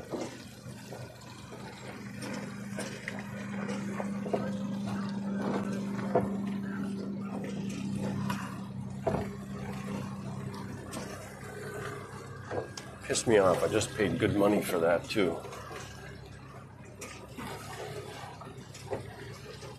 I wonder if it's because I'm plugged in to the HDMI thing.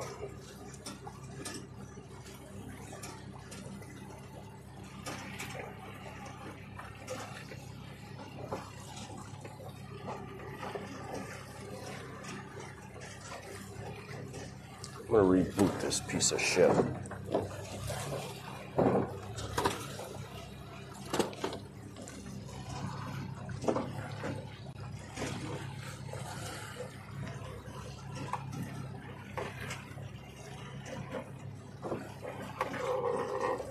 There's the checkers cam.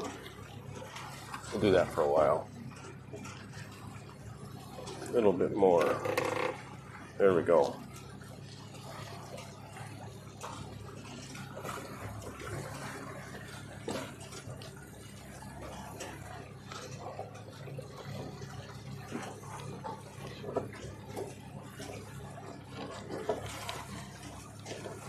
No, fucker won't start.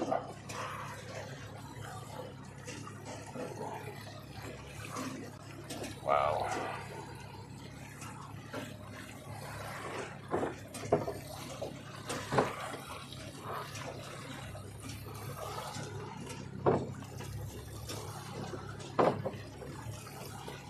Doesn't feel too hot.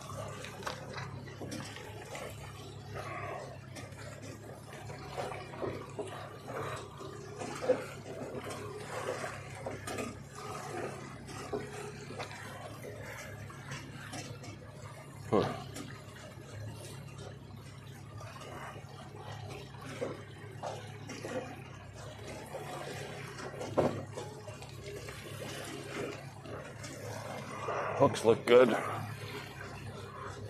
What in the hell is wrong with this thing now?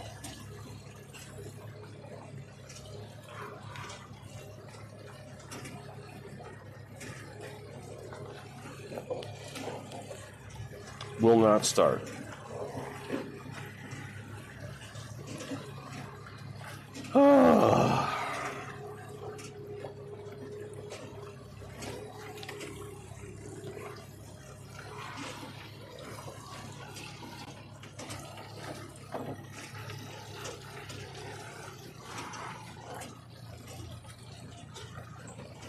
What happens if I hit all three of them?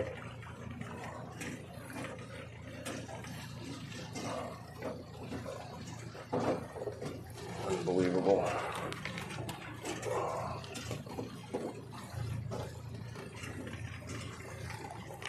iPad, turn the iPad off and it won't restart. How's that possible? There it starts as soon as I plug it in. Wow. I wonder if it's not charging.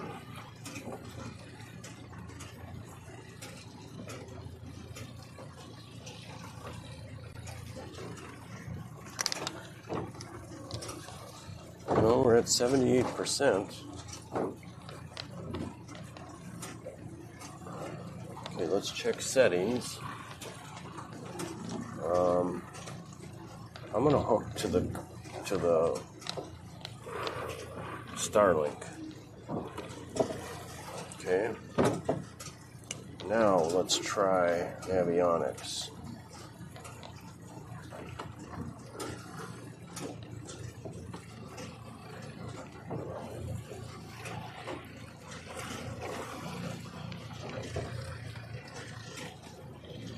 Lines look good. Well, there it is. What the hell's up with that? Huh? I don't want to shop. Come on.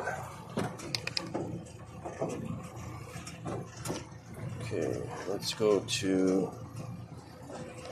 sonar chart. No. Let's go to navigation. Okay.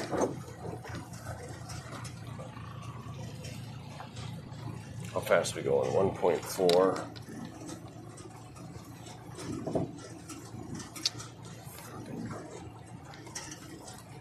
Want these charts are advanced features? No, I don't. I want the chart I pressed.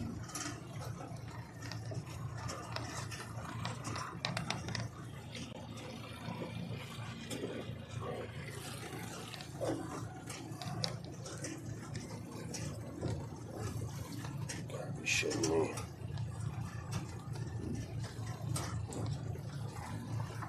I am subscribed, you buggers.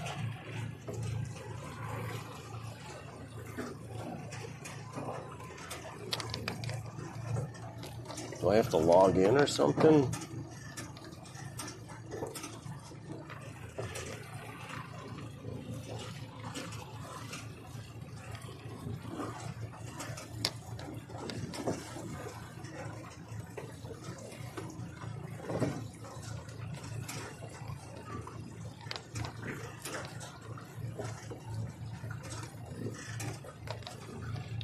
Unbelievable.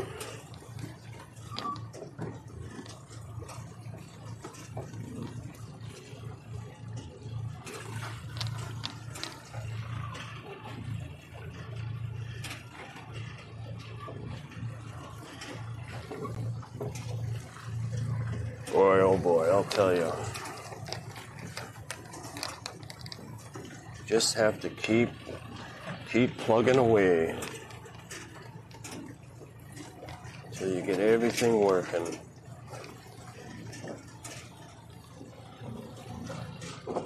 This says I'm going 3.6 miles an hour. This says I'm going 1.4. Okay, what's that? Okay.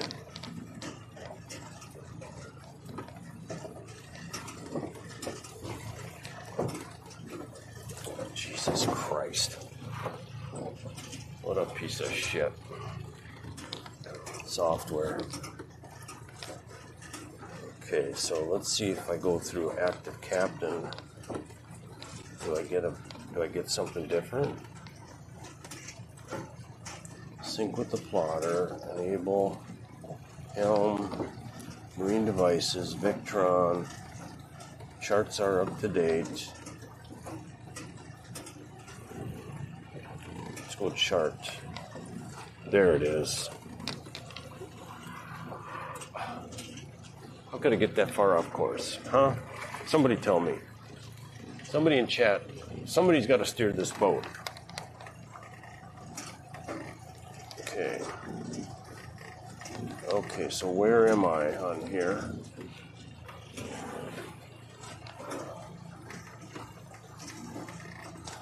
Where's the island? It's over there. Okay, so how come I can't see myself? What happens with stop? Okay.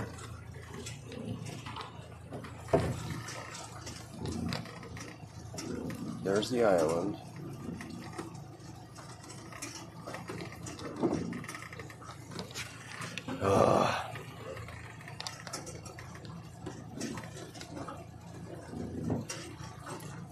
Fishing.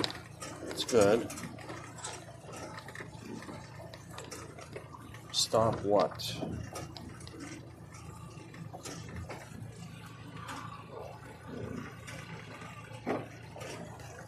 What's that? Okay. User data, chart settings, my charts, download charts.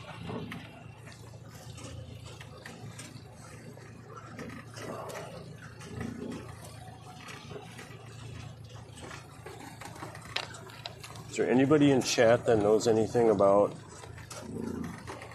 navionics?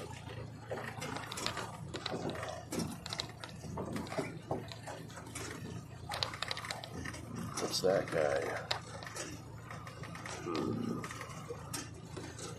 No, that's not what I want. Close that. How deep are we? We're at 34 feet. We're gonna raise this up to 25. There I am, right there. Okay.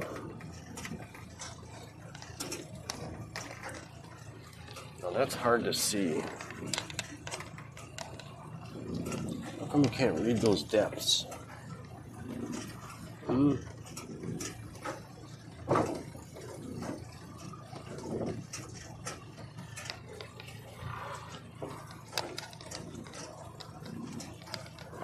Okay, so I'm right on the edge.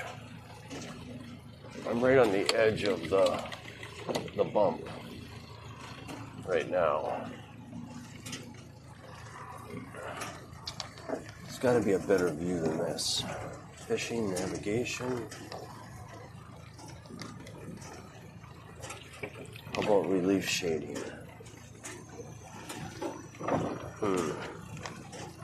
Nope. Go back to fishing.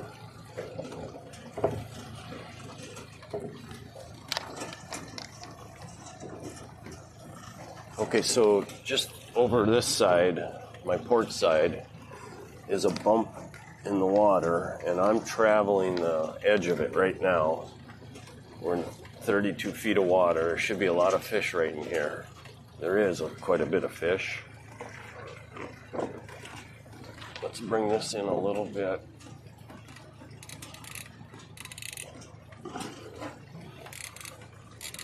Because I raised it, got too much slack line out. Let's check this guy. No fish, no snag.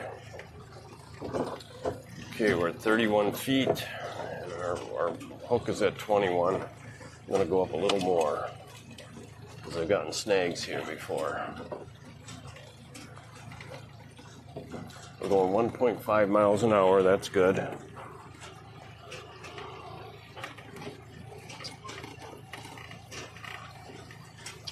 Now, when I got live bait on, what I'm going to do one of these days is I'm going to troll right around this. We're leaving it now, we're going past it. But I could troll right around that bump in the lake.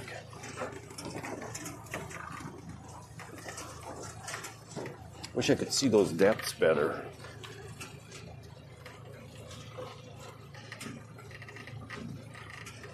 What if I touch it over here? Okay, 30 feet. Touch it here. And we're at 32 feet. So that's not much of a bump. I thought there was a bigger one.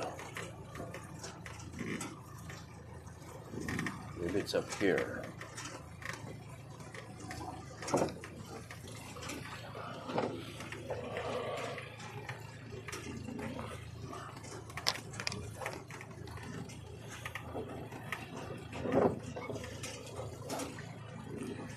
So that's pretty cool, though. I can switch back and forth. I forgot that the chart was right next to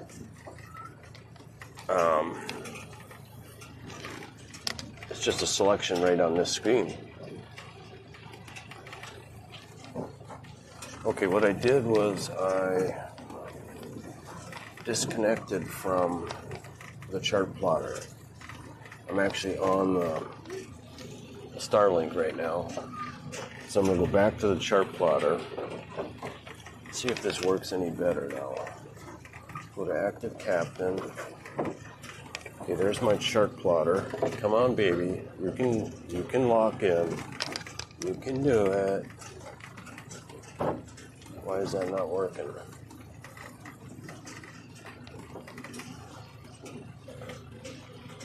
"32 feet, we're at 20.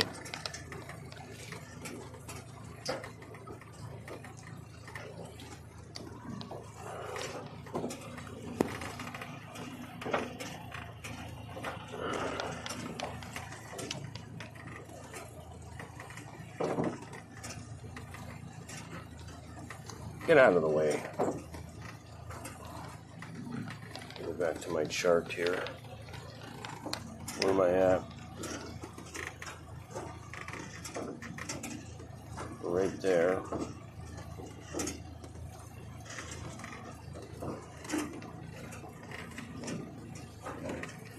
Okay. Can't read it. Isn't that stupid? Maybe I have to go to some other screen. Settings.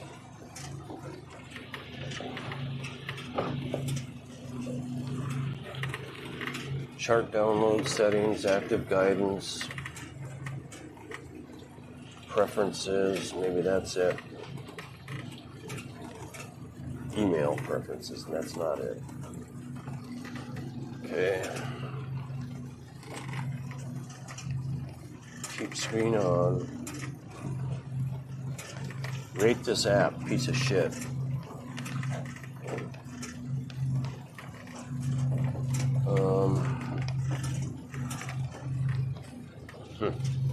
I have to play with that when I get back. Wish there was somebody in chat that